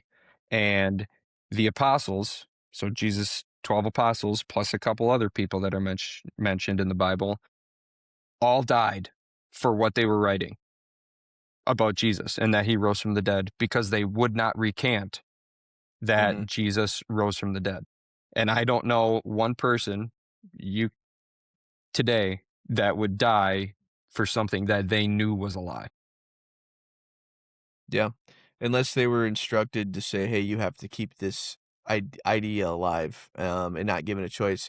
And then it would come into more of a, I think, a hostage situation where they have people that they are willing to die for, then for they get, yeah, they would die for a cause. So I think it definitely comes down to people. I think you're right. I don't think how much you believe in something. We talk about that a lot, where it's like, what hill would you stand on no matter what? But it's like when it came down to life or death, I think you'd be like, fine, you win. My life's more valuable than my thoughts. But if it came down to people, and so I think that's where it comes into, maybe they were so in love with this man.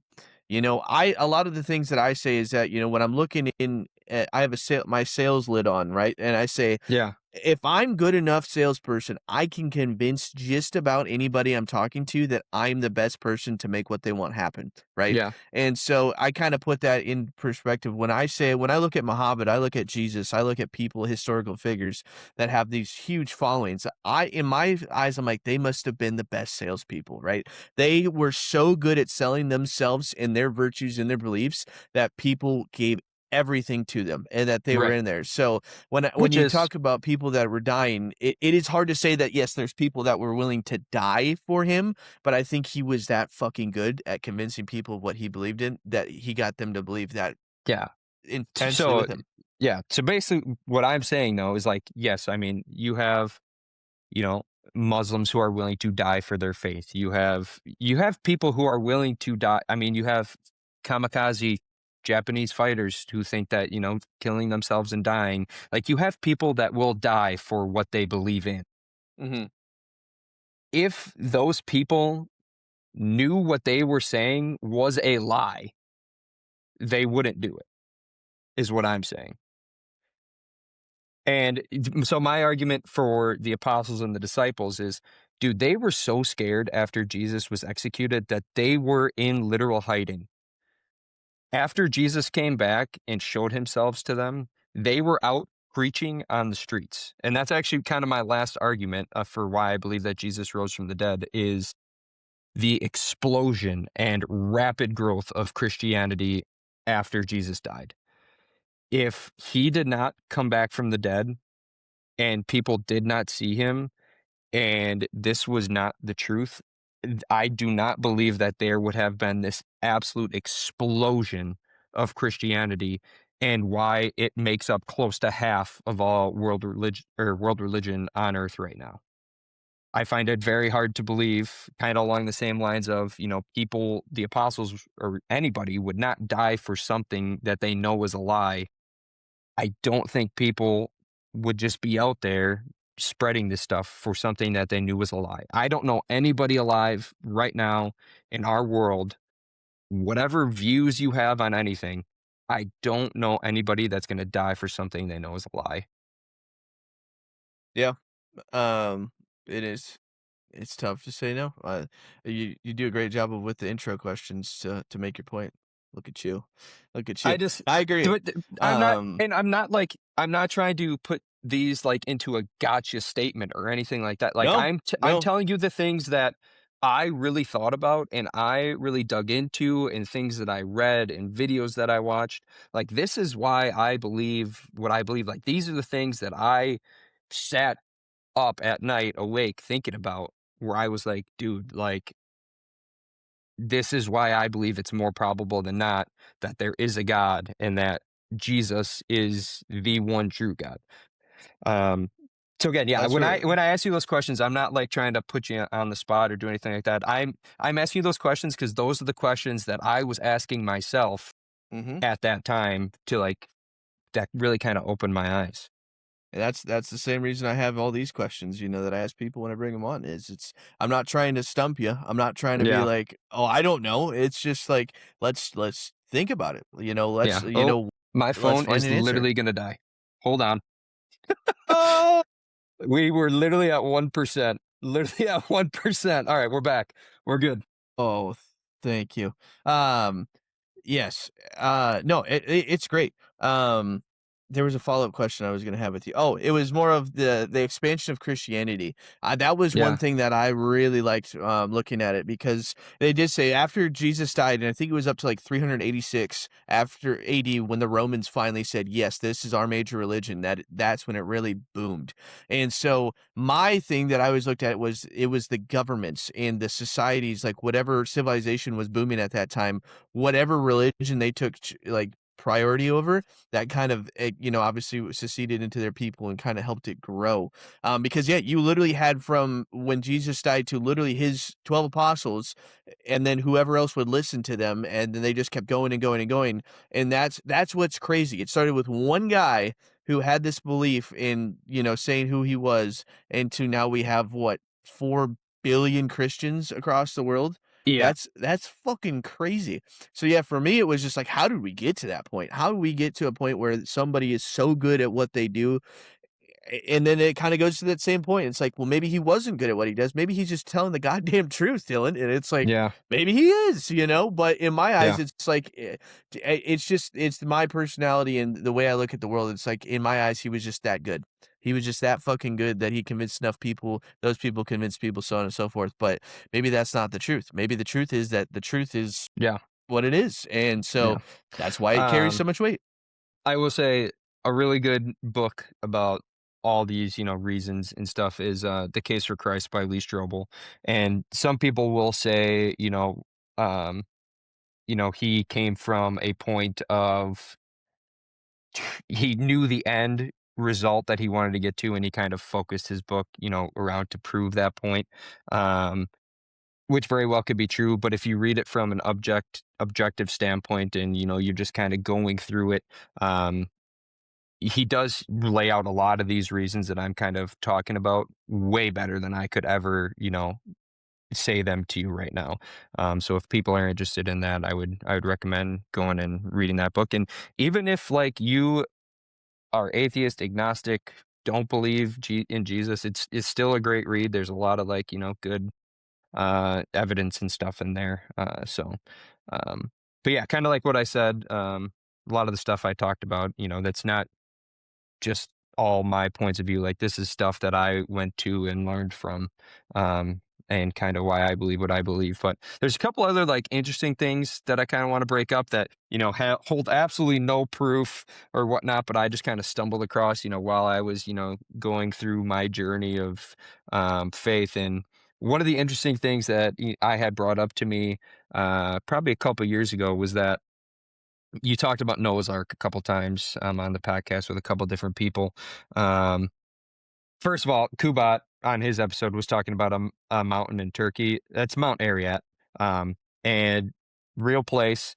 You can see the overview image of it. It's literally shaped in a big arc shape. Like, it literally looks like a boat.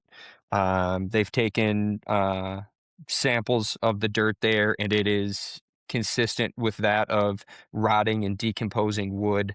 They have done the 3D imaging that they do with the pyramids and stuff, and that entire area there, 3D imaged, almost to the T exactly matches the specifications of the Ark, with 3 different levels and a walkway down the middle, and how long it was and how wide it was. It's actually pretty crazy, but again, there's no solid proof, that that actually is It doesn't the say Ark. Noah's Ark on the side, yeah. Exactly, exactly. But kinda just because 'cause I've heard a couple guys talk about that, I wanted to bring it up. But another thing kind of with Noah's Ark is that there was 8 people on the ark. There's 8 blood types on Earth for humans, and it's kinda like, okay, people writing the Bible wouldn't have known about blood types when they were writing about the Bible to know, like, Yeah. "Hey, let's throw 8 people on the ark to make that make sense." But So again, you that's one of those things where it's just like, that's just something that, I kinda had brought up to me at some point, and I was like, "Oh, that's kind of an interesting talking point." But where there's you no, think like, that solid. yeah, but everyone had it so you think that God basically said, "Hey, I need 8 different blood types. We'll send them all to this place," because it could have No, had the same blood types per se, you know? no, I think it was, there was Noah and his family, and whatnot on the ark, his sons and their wives. And I just think that, it's very interesting that there's 8 people on the ark. We have 8 blood types. what are the chances that these were the only 8 people that survived the flood, Mhm. and, we only have 8 blood types now? Um, Where do you put because the Go Go ahead. ahead. I was just saying because, you can't more blood types are not developing. Like, there is a Yeah. set 8 blood types, like, it's the 8 blood types and that's it. So I just kinda found that interesting. But again, that holds absolutely no solid evidence in anything. I just thought it was Yeah. an interesting fact that I would throw out there. When do you, like, if you look at, like, a historical timeline, when do you put Noah's Ark? Like, if you were to say, is it, like, 2000 BCE, or where is that time period at? Yeah, yeah. So, in my mind, my kinda time frame of stuff, and believing in the Bible and believing what it says, I believe that the Earth is roughly 8 to 12,000 years old. So, kinda like you said, Noah's Ark happens pretty early on, so probably, somewhere around that time frame, um, of whether that be, I don't know what that would put it at, 4,000 BC or something like that, whatever it is. Yeah, because so Noah's, like, the theory, the flood theory myth actually supports my ideology with the human race, and so that's why it's always like I'm 100% on board, because I do think that each culture and each religion does have their own flood myth or theory, and so I think that it's very important that if we not only, okay, yes, if you want to go out and prove that Christianity was real, and then you have to say the flood myth is real, and then you have to look at a big broader aspect of the world, and then look at, like, the scientifical data that's around the globe of that, yes, this actually happened. So I think that's a good thing. It definitely helps in my case, and say that, yes, so if that was to go out there and say, yes, in Turkey that was the actual Noah's Ark, and yes, we can date it to, let's say, 12,800 years ago, or 11,600 years ago, whatever it is, that helps my overall theory. So I wanna believe in it. In that sense, I do wanna believe Mm, that that was a real yeah. story and that really did happen.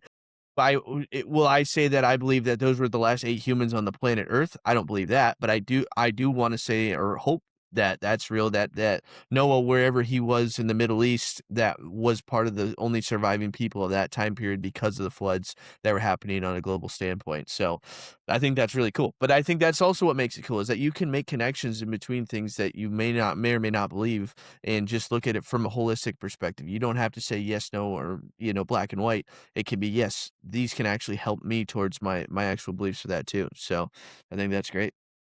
Um, Um, One other thing I wanted to bring up that I mhm. can't, this, there's a lot of different stuff out there, but the Shroud of Turin, I don't know if you've heard about that I don't or think not. so. But or Turin, Turin. It is so basically when people were buried in Jesus' time, they are wrapped in cloths, and basically this is a cloth that has been dated to the time of Jesus. Wait, That okay. yeah, you remember this now? Is it the Or giant cloth where they literally say there's, like, an imprint yeah, of his yeah, face, and then there's dude. also, is it like a blood type too that you can say that, or was there blood in the cloth?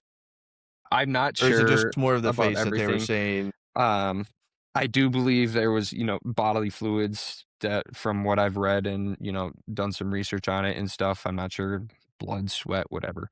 Um, but the fact that still how the image is on that piece of cloth to this day can still not be explained blows my mind. With all the That technology and everything that we have, and it really just makes me think that, something supernatural, secular, Jesus happened. Yeah.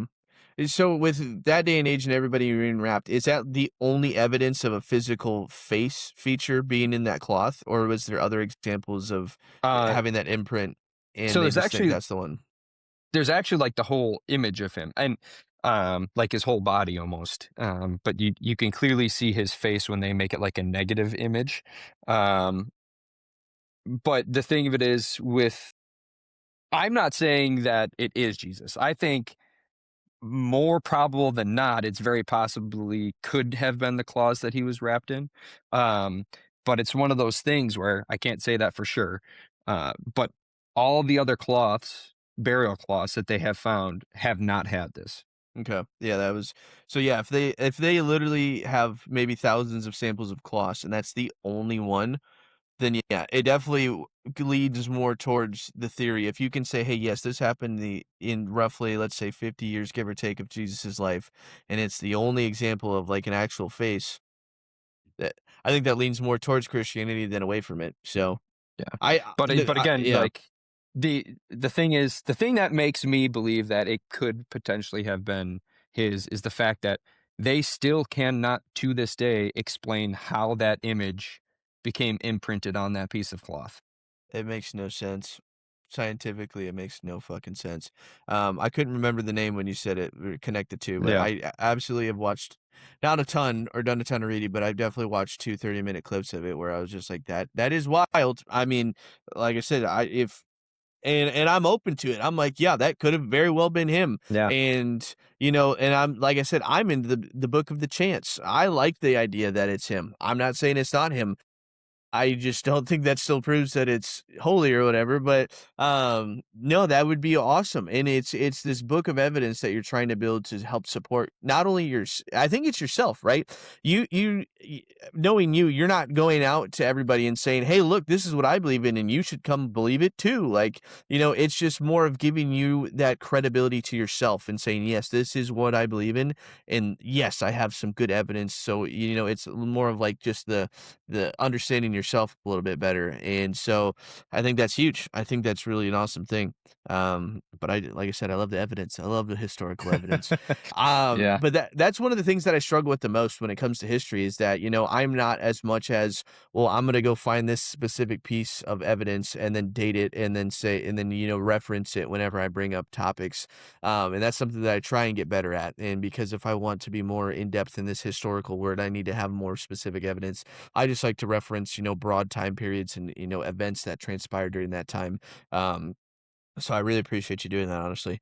One question I had for you, and I know that you've kind of done a really good job here today explaining how you kind of gotten involved with Christianity and everything like that. But let's say if someone came to you and said, "Hey, I want to start believing in something, but I just don't know where to start or kind of how to practice the religion," what would be your guidance and kind of the first steps that you would tell someone to take? Are you saying, like, specifically, they're interested in my religion, or they're interested in just finding a God in general? A God in general. God in general? I honestly would go back to the points that I made at the beginning because that's why I believe that there is a God. I think that this world is just way too complex to all have come about by chance. That really is the biggest thing for me. I cannot, and maybe it's me being small minded, but I cannot wrap my head around that all of this would have just happened because there was some bang or some lightning strike all of a sudden. Yeah. But to kind of point them on their way, I mean, everybody has their own personal journey, spiritual journey, with God or a God and whatnot. And, it's kind of one of those things that they have to do the exact same thing that I did and do their own research. Me saying all this stuff to somebody like this is not going to make them believe what I believe. They have to go out there and they have to, find the things that speak to them and find, their own beliefs. Even, within, the Lutheran faith and other people that believe the same thing as mine, I'm sure we have small differences along the lines of what we believe. Um, So I really think that each individual journey is unique and special. And the biggest advice that I could give to somebody who is, maybe just starting that journey or, agnostic, where, they think there is a God, but they don't know is really just, you got to do your own research. And, Yeah. I'm happy to, answer questions and talk to people about it and everything. But at the end of the day, finding these things out for myself and doing that research and putting the time in on my own is what really helped me, solidify my beliefs. Yeah. I think that's awesome. Has there been like, a lot of people talk when they converted or they started to really believe in it. It was like a very put your finger on it experience where it was like, I felt this and I just couldn't explain it and it just kind of won my heart. Have you had an experience like that, that like a spiritual experience that's kind of shaped you or led you more towards that path? I don't really think so, to be honest with you. You know, like I said already, I grew up, you know, kind of in this faith and whatnot, and learning these things. Uh, but then I rediscovered, or I discovered my own belief, and I came to all of these conclusions based upon what evidence and whatnot. I wouldn't really say that there was one big moment for me where all of a sudden it was like boom, and it opened my eyes, and this is now why I believe what I believe. Yeah. Yeah, I'm always just curious because that it seems to come up a lot where people are like, yeah, I just had this overall just like, "Poof," and this happened, and then I just never went back. But I like your approach to it, where it's like doing your own research, doing your own approach. It just starts with a want. I want to understand this better, so let me go out and do my research. And you can go either way. Like I said, Yeah. I wanted to know more and do my research, so I did, and I went the other way, and that's okay. But it's just like it all starts with your thoughts and kind of just acting upon them. So I And think I, it's I great. also just want to throw out there, like, dude, I would be the biggest hypocrite ever if I said I was the perfect Christian. Like, I am not. I don't go to church enough. I don't pray enough. Like, every day I could pray more and talk to God more and all that kind of stuff. So all this stuff I'm saying does not in any way make me a perfect Christian or anything like that. And I just wanted to throw that out there before we get off the topic of religion. No, I think that's fair. Mm, nobody is, right? Nobody is, but, well, that's cool. Well, I mean, kind of staying on the same premise of, you've seen the clips. I always like to ask people, Yeah. what do you think happens when you die? I do believe that there's a heaven and a hell. Um, and I kind of already talked about this a little bit with my belief. And, my belief is that, my good works or my good actions here on earth do not buy my way into heaven. Nothing that I do as far as good works or anything like that is going to buy my way into heaven. I don't believe that that's possible. The Mm, only way that I am able to go to heaven is I believe that Jesus Christ died on the cross for my sins. I believe that he rose 3 days later, and I repent of my sins. Jesus died on the cross to pay for all of my sins, but I have to be willing to accept that he died on the cross for my sins and rose from the dead, and be able to repent of my sins and know that I, am a sinful person and have done wrong in my life, and that, I am truly sorry for those sins, and, ask God for forgiveness. That's the only way that somebody gets into heaven. And, I really truly believe that is backed up by the thief on the cross next to Jesus, who was a thief and a robber. From what we know, or the whatever, that most of the life he was probably not a good person if he was dying on the cross because he was a thief and a robber. And, he said to Jesus while he was dying on the cross next to Jesus that, he believed he was the true Son of God. And Jesus looks at him and he says, I tell you today, or I tell you the truth, today you will be with me in paradise. Um, and that's really, backs up the thing for me that stuff that I do here on earth is not buying my way into heaven. I do stuff to help others and good works because, Jesus showed me how to do that first. And, that's the example. And I do those things because of my love for Jesus.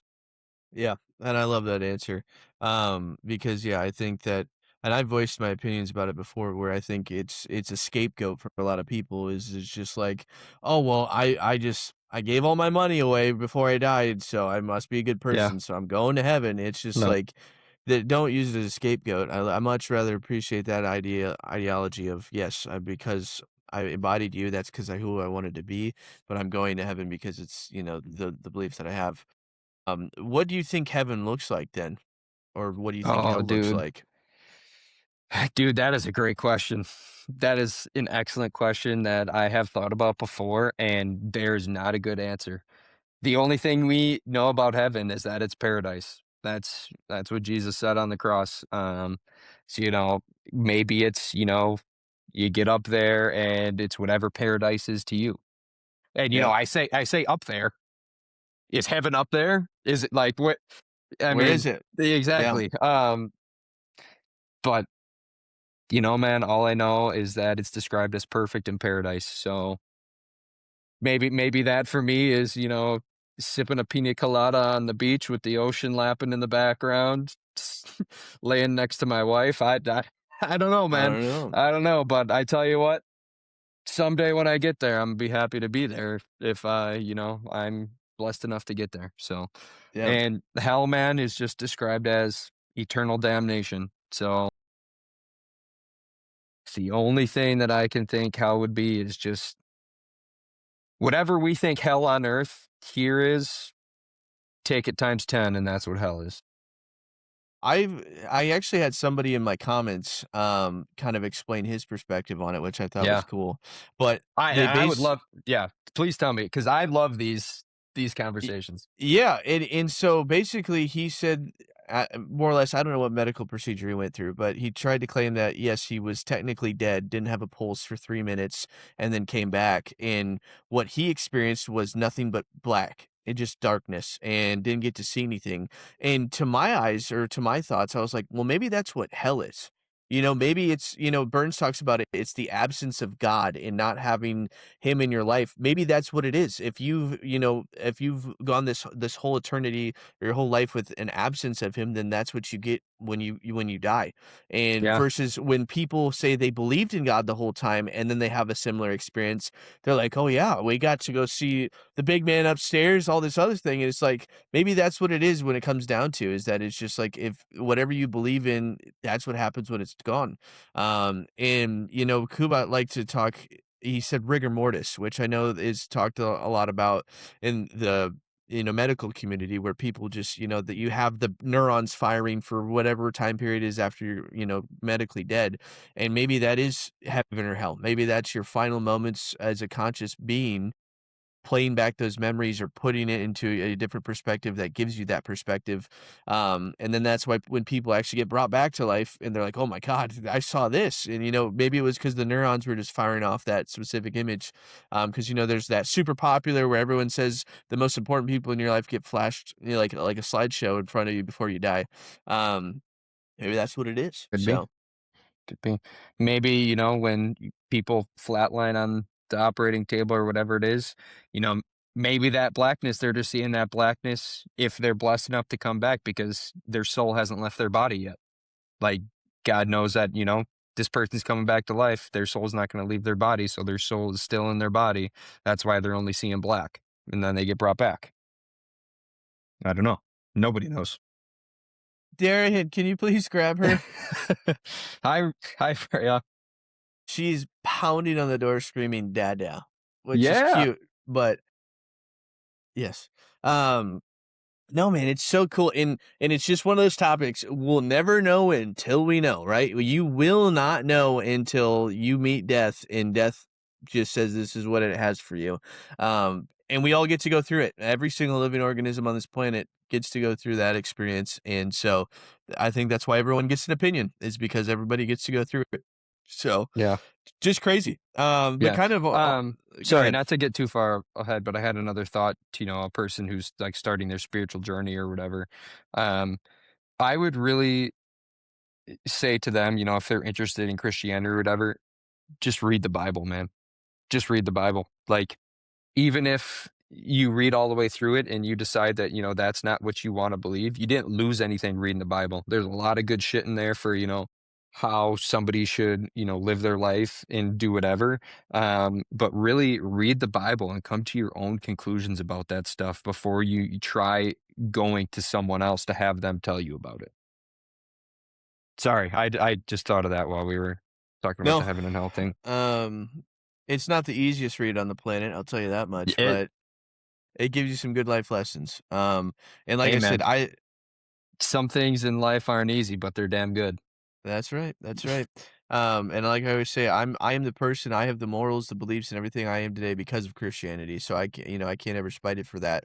But so yeah, at the very worst, it can teach you some good things about life, in general, to read it. But it's yeah, with death and more I guess, turning towards an internal view of what you want out of it. You know, when you're counting down your final moments and we talk about the rigor mortis or, going to the pearly gates, whatever it is, Yeah. what if there was like a checklist of things that you want to accomplish before you go? What are some things that you would definitely want checked off? Oh, man, dude. I don't know if there's an exact checklist or not, but, I wanna live my life to the fullest. I wanna have special moments with my wife and someday my kids, uh, and, I wanna love and I wanna be loved. That's really it, man. Yeah. I mean, yes, I wanna go travel and I wanna see places, which Janelle and I have been very blessed to do so far in this life, and whatnot, but really, man, I just wanna be able to, think to myself someday when I'm dying, you know, you did a pretty good job. You experienced a lot of stuff. You did stuff the right way. That's it, man. I think it's a great answer. When you look in death in the face and you can smile and say, I took on this journey of life and I lived it to the fullest. Whatever that entitles for you personally, that's all you can do. Like And hell, I'm this man. same Like way. hell. I drove 9 hours through a terrible 18 round snowstorm trip. Yes, sir. last weekend. Come spend some time with the boys because I knew if I didn't, I was gonna regret it. Yeah. And we had a hell of a time. And man, do I never want to drive through a snowstorm like that again because it Yeah. was awful. But hey, man, I did it. We had an awesome time, and I wouldn't change it for the world. And No regrets. that's just the kind of stuff. And you know, even it's okay. Some people want to say that they have no regrets. It's okay to have regrets. That's how you know you're human. Like everybody makes mistakes and whatnot. Learn from them. Learn Mm, from them. Make yeah. make yourself better with those things. It's okay to regret some stuff in life. I regret to this day not watching the 2010 Super Bowl and watching the Green Bay Packers win the Super Bowl because I was playing video games. You know how Mm. much we love video games? Not talking shit about video games. But at that point in my life, I thought video games were more important than watching the Green Bay Packers win the Super Bowl. And man, I tell you what, as I got older, I have really regretted that. Janelle knows that, and Janelle, a couple months ago or whatever during the season, made some comment jokingly about, not watching the Super Bowl when they won, and I just looked at her and I said, "That really cut deep." If you meant to hurt Uh, me, you succeeded. Yes. but yeah, exactly, exactly, exactly. If you meant to hurt my feelings, congratulations, you succeed. Yes. Um, but hey, man, if I get to my deathbed and that's the biggest regret I have in life, doing pretty good. Doing very good. Yeah. No, you might not ever see them cheeseheads go to the top of the pole. I don't know. We'll see. There's only one way to Man, find out. I got No, that's hope, awesome. but I like that. Well, let's turn it a little bit for the last little bit here, just towards an overall view of society. I know you talked more about, kind of yourself and trying to embody who you are and give it back to yeah, other people. What do you think society takes most for granted right now? Or what do you think is our kind of our biggest blind spot as humans? dude. Think it's, probably 2 different things as far as, blind spot and whatnot, but man, social media is I think it's been brought up a couple times on the pod, but you can get some good stuff out of social media, but you can get a whole lot more bad than what you get good. Whether that be, seeing other people's lives and thinking that they're living your dream life and whatnot. And it's like, dude, what they're posting on social media is 10% of what their actual life is. It's like, I really think that a large focus, especially for this next generation, needs to be not worrying so much about what other people are doing. Like, worry about what you're doing. Worry about the people that are close to you in life, not these influencers. Just because somebody has millions of followers on social media these days or TikTok or whatever it is, doesn't make anything that they're saying more true than anyone else. Mhm. Yeah, man. I have TikTok, like I have Instagram. I like watching videos on that and doing whatnot, but I really think people need to be careful with what they're Yeah. doing. And it's a generation thing, I don't wanna put anybody on blast here, but I'll keep it minimal.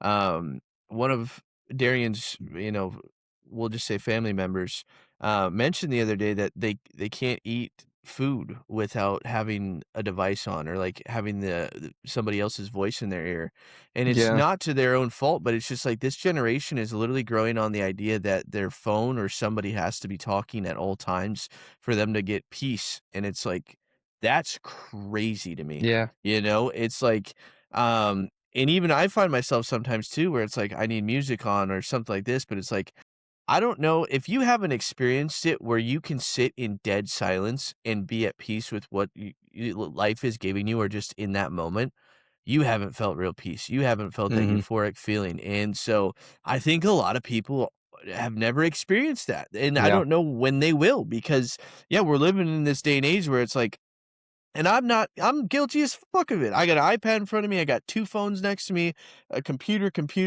like, I mean, we're all surrounded by it, there's no denying it, but it's just like, you still have to find time to get out of that whole little yeah, bubble and just live in the moment. I mean, I think one of the things that I envy about you a lot is the hunting aspect, yeah. being in Just about to nature bring that up, and just being one with nature has gotta be such a good feeling. It's gotta feel dude. so surreal. Yeah. So I do all kinds of hunting, bow hunting, bird hunting with shotguns, deer hunting with rifles, all that kind of stuff. Um, and people ask me, well, what's your favorite? What kind of hunting do you like? And my answer every single time is bow hunting for deer.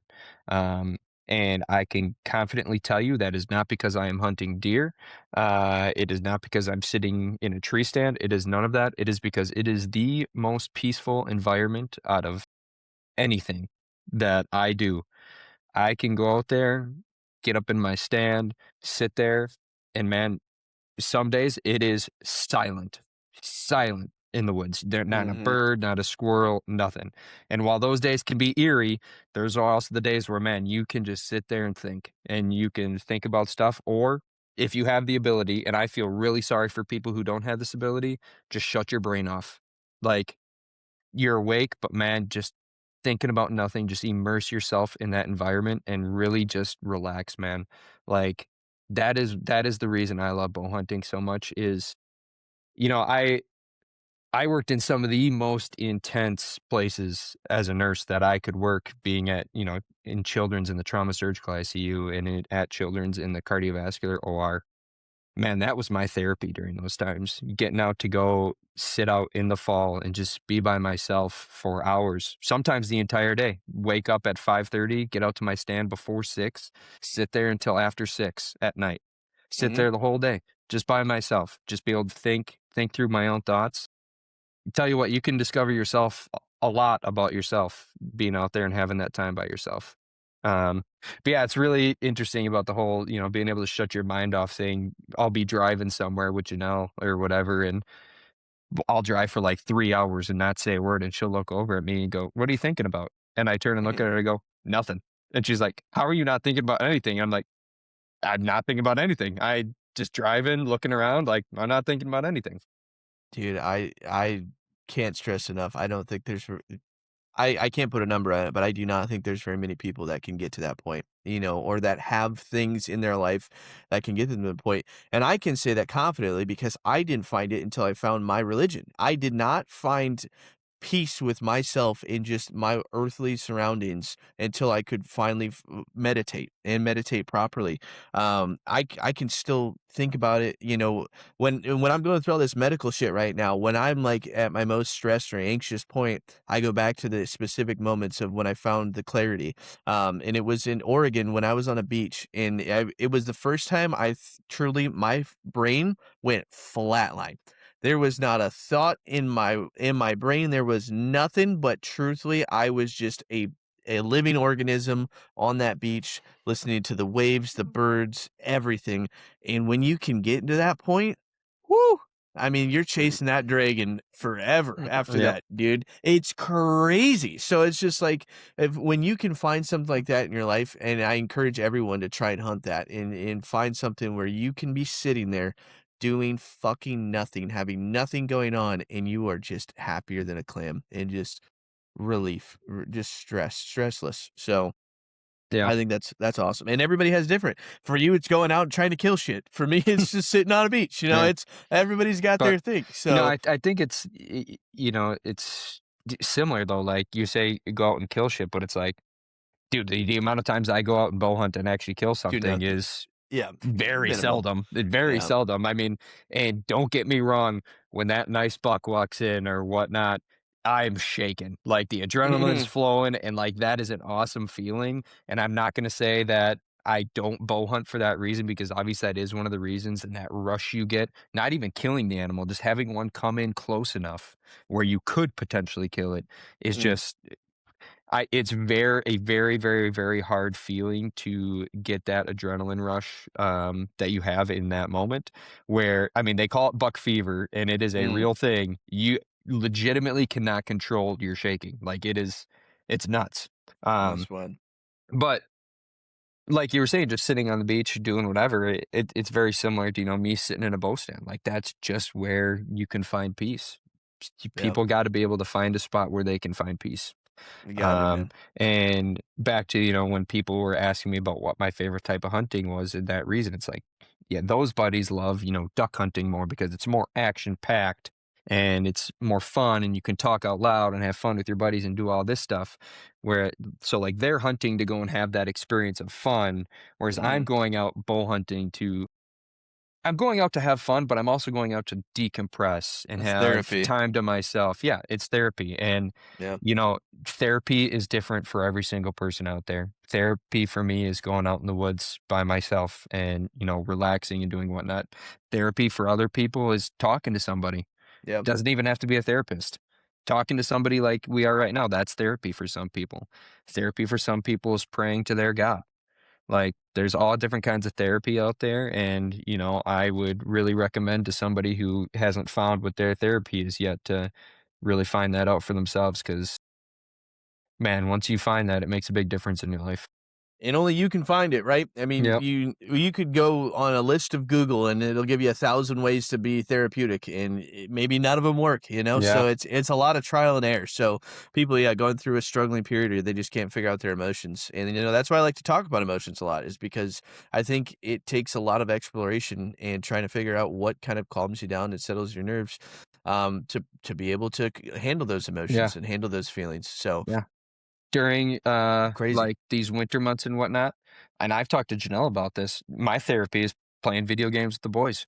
Like, seriously, Yep. that's my time where I can go, like, decompress and laugh with you guys and do that kinda stuff. Not that I don't have those moments with Janelle and I can't, talk to Janelle and, like, do stuff with Janelle. That is also another form of therapy for myself, but when I don't have hunting during the fall, video games is a big form of therapy for me, playing with you guys and, being able to get on and talk about nothing or get on and talk about serious stuff or get on and just freaking laugh and have a good Yeah. time. Like, yeah. Dude, I can't stress enough. I know people will laugh at this, but the peanut is now I think he's getting the recognition he Sure. deserves.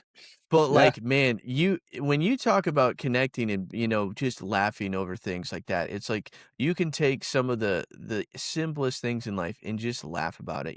I've always said comedy is one of my big therapy triggers and one of Yeah. the things that I turn to when I'm stressed or dealing with things. And just to be able to, tie that video game aspect with us and then also do that is it's just so fucking cool.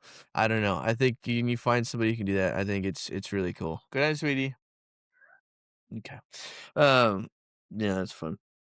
That'll be can't wait to do that for 2, dude. Oh my god. Oh my god, dude.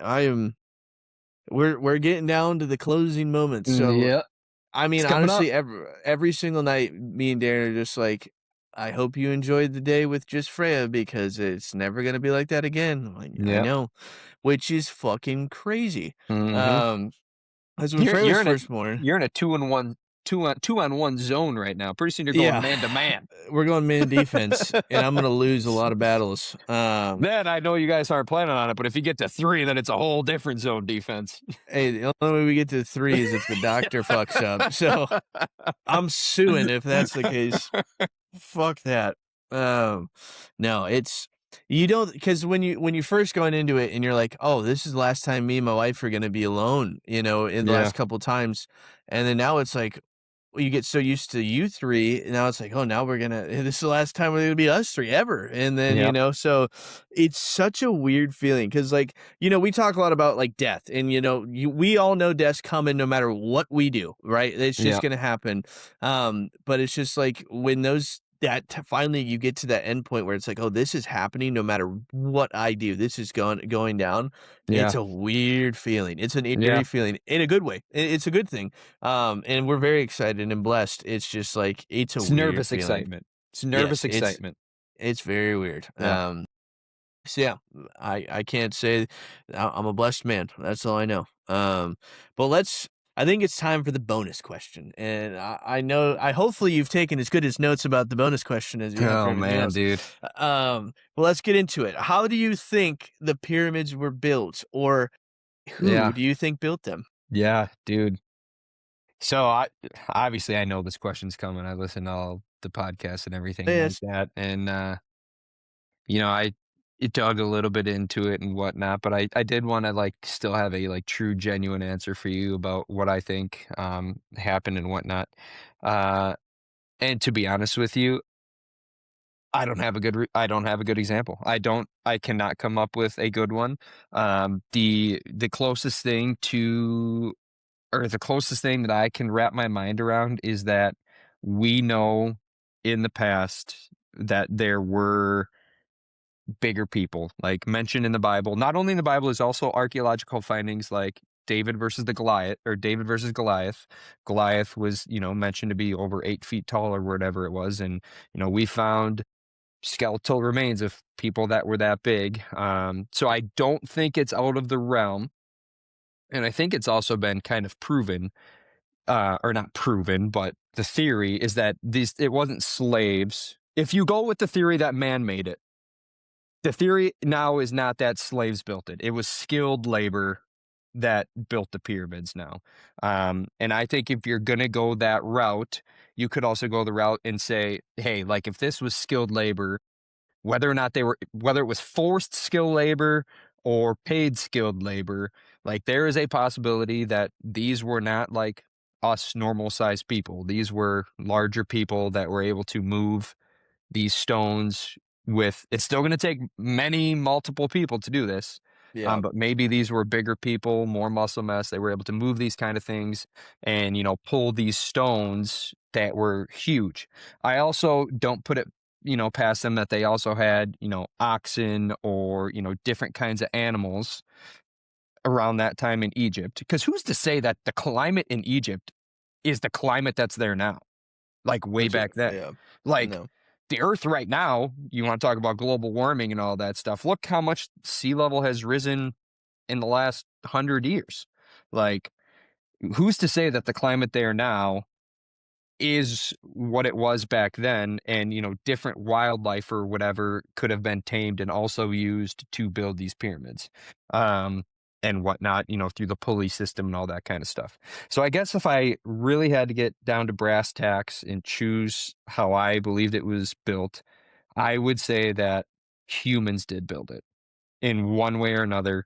But whether or not, that was humans that, looked like us, or this was humans back in the day that were, larger than us, or if there was different animals in that area around that time period. Like I know there's probably wasn't mammoths or whatever around that time, but like elephants and whatnot that they could have used to help pull the stones and put them in position and all that kind of stuff. I'm not exactly sure, man. I don't have a really good answer, but if I had to pick one, I would probably go with that. But Yeah. I know it's a good answer. And we talked about it with the boys. It's like I don't think we're ever gonna know who, and I don't even ever think we're gonna know how. But I do think it would be. I think it's possible that we find out when. When? And Yeah. when we have one of the three big questions, and then I think we can start puzzling everything together. Because Yeah. if you know exactly when, then then you can study the land, like where's all the evidence that you have for Yeah. what's around that time period. Then you can start getting a more clear picture. Because yeah, right now where the mainstream archaeology says that it was happened in fourth dynasty, 2,600, 2,500 years BCE. But then it's like you just look at all the tools and you look at everything, it's just like they just didn't have the ability. They just didn't. But maybe if we went to a different era and, we're not saying it's little green people, but maybe it was just a different form of human evolution at the time that had different tools and different, abilities that did it. It's absolutely plausible. And like I mentioned, it's the only thing that they use is carbon dating to say that, yes, this was the time period. And the other thing is the labels. So one of my biggest things that they talk, The Fingerprints of the Gods is the book that I'm reading right now. And the big pyramid, I think it's Khufu. It's Khafre. I think it's Khafre. Mhm. But there's only one cartouche in that entire one of the biggest structures on the planet. There's only one, and it's yay big, and it's in red ink that says it's his cartouche, and it's in some back alley in some random. And so they Egyptologists go, "Oh, there's your proof. It has his name on it. It must have been his." Yeah. And we can say with carbon dating it's during that time, so that's the proof they use. And I'm like, "You are fucking mental. Who's to say You're they didn't just write that mental." afterward? Yeah. I And totally get you. there's, in the book, it goes on to that there was a specific archaeologist in 1832 that was running out of funds and wasn't finding anything here. And then, of course, right as his bill was basically ending, he Sure. magically found this thing in the middle of nowhere, and all of a sudden got funding for another 10-year excavation. Yeah. It's just one of those things. But then you go to the Valley of the Kings, which is basically where they have, I think it's up to 30 plus pharaohs Mhm. that were buried in this certain area. It's not nowhere near Cairo. It's very much far south down the Nile. But every single tomb that's there is plastered with hieroglyphics, Yeah. plastered with their cartouches, Yeah. everything. So it's the same thing. Well, let's look at the evidence that is provided, and then let's look at the theories that we're trying to prove. Yeah. It makes no sense to me that Um, Egyptologists will put that in the mainstream. It just yeah. doesn't. I do also have, another kind of theory, Mhm. this is more focused around biblical times or whatever, um, but, you know, in the Bible, the story of the Tower of Babel is a thing that comes to mind, and, this was a time where everyone on Earth, if you believe the Bible, everyone on Earth was still together. There wasn't Mm. like we weren't all spread out. Everybody still spoke the same language. And basically, the story goes that they were building this tower to try and reach heaven.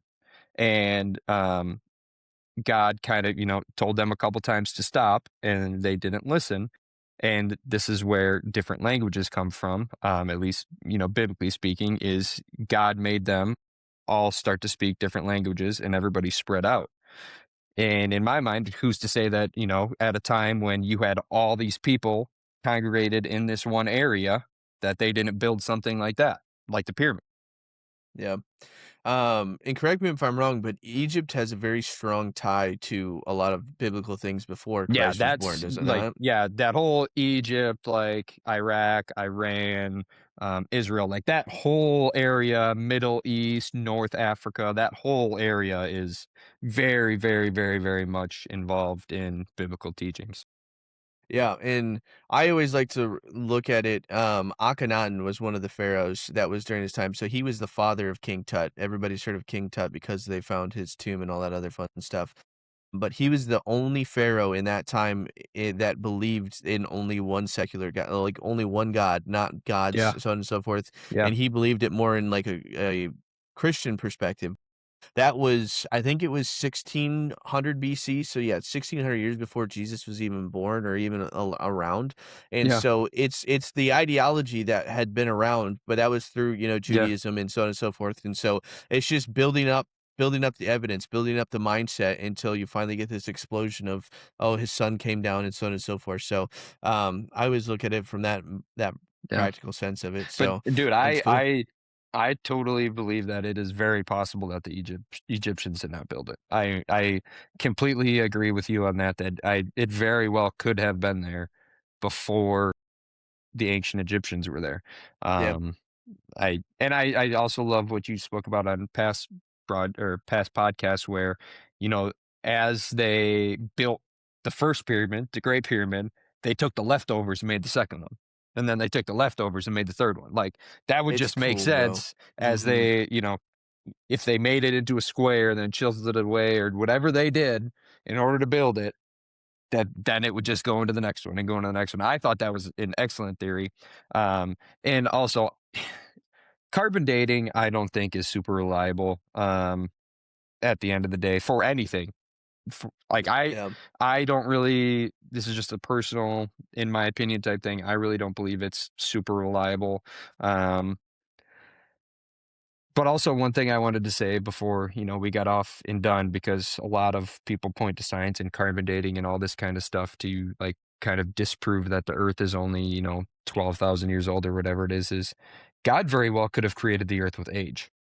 Like when he created the earth, he didn't create it with all little sprouts for trees. When he created the earth, there was full grown trees. Like he very well could have created the earth with age already with these huge mountains and rock formations. And I'm not saying that he made the pyramids. I do genuinely think humans or something built the pyramids. Um, but I just also kind of wanted to bring that up because people like kind of use that as an argument for why the Bible isn't real. But yeah, that's kind of one of my views as well as, God probably in his all-knowing self created the world with age. And then I also heard you bring up on previous podcasts like, well, then where did God come from? Uh, God is not constrained by time. God is, was, always will be. God's always here. So you ask for like a start, God has no start. God has no end. God always will be. Um, Yeah. I just wanted to bring that up. So not to get back onto religion and stuff, but it kind of you popped that into Yeah. my mind when we were talking about stuff. But no, the Yeah. pyramids, dude. Yeah, I think it's very possible that they were there before the ancient Egyptians, and the carbon dating of trying to get the stuff in between the rocks to carbon date that, like you said, who is to say that that just wasn't repairs being done, like all this stuff. So yeah, dude, the pyramids are fascinating. I completely It's agree with you.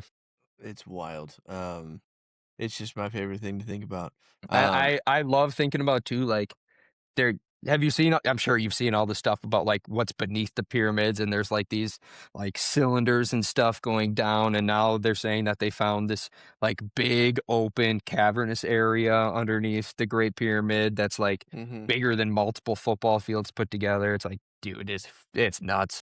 I have, they're gonna need a lot more evidence to convince me, but, it's one test. So one of the biggest things is that they talk about the bedrock, and so, like, what the pyramids are on, one of the biggest reasons that it can be is because it's one of the hardest stones, you can find, and so it because of how hard it is, it gives that ability to hold up that great weight, Yeah, and basically, the fault in it is the technology that they use to capture that radar, is that the radar they have doesn't have the ability to go more than 5 meters below Earth. So it's sure. like they're saying that, "Oh, we found these things and it's 400 meters." It's like that technology can't produce that Yeah. physically. Like, Yeah. so as more gets developed, I want to believe it. I'll put that Dude, out there. I wanna believe it because I can't remember the name, but it's like the Library of Nectura or something like that. But yeah. basically, it's one of the myths of the old times where there's a lost library, just like the Library of Alexandria, but basically a library that has the key and the ingredients to humankind, that they think that's where it is. They think it's underneath the pyramids and stowed away. Mhm. You know how fucking cool that would be if we just stumbled Dude, upon one day and just like, "Oh, dude, here's the exact list of everything that's happened over the last 30,000 years. Here you go." Like, dude. okay, fucking yeah, let's do it. Losing some of the scrolls from, like, the Library of Alexandria to, like, fire and stuff, man, dude, like, think about the answers to questions that we possibly could have if we didn't lose some of that information. Like, If Yeah, we but it found something like that, dude, I hope we do. Honestly, I hope we do. But it goes And back into my belief of the fact that what I think makes it real is if enough people believe in it, because the only way that we can prove fact is with physical evidence. So we can physically say that here's this language, it wrote about a specific time and it can date back to this time.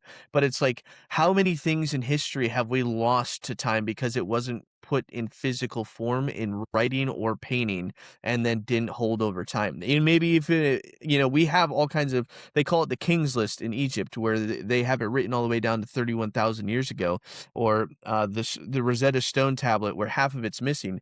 We have half of it saying that yes, this was written and we can date it back to this time. But what about the other half? What other part of history are we missing? So I just think that's why it's more about a belief in what if enough people believe, and that's kind of proves history.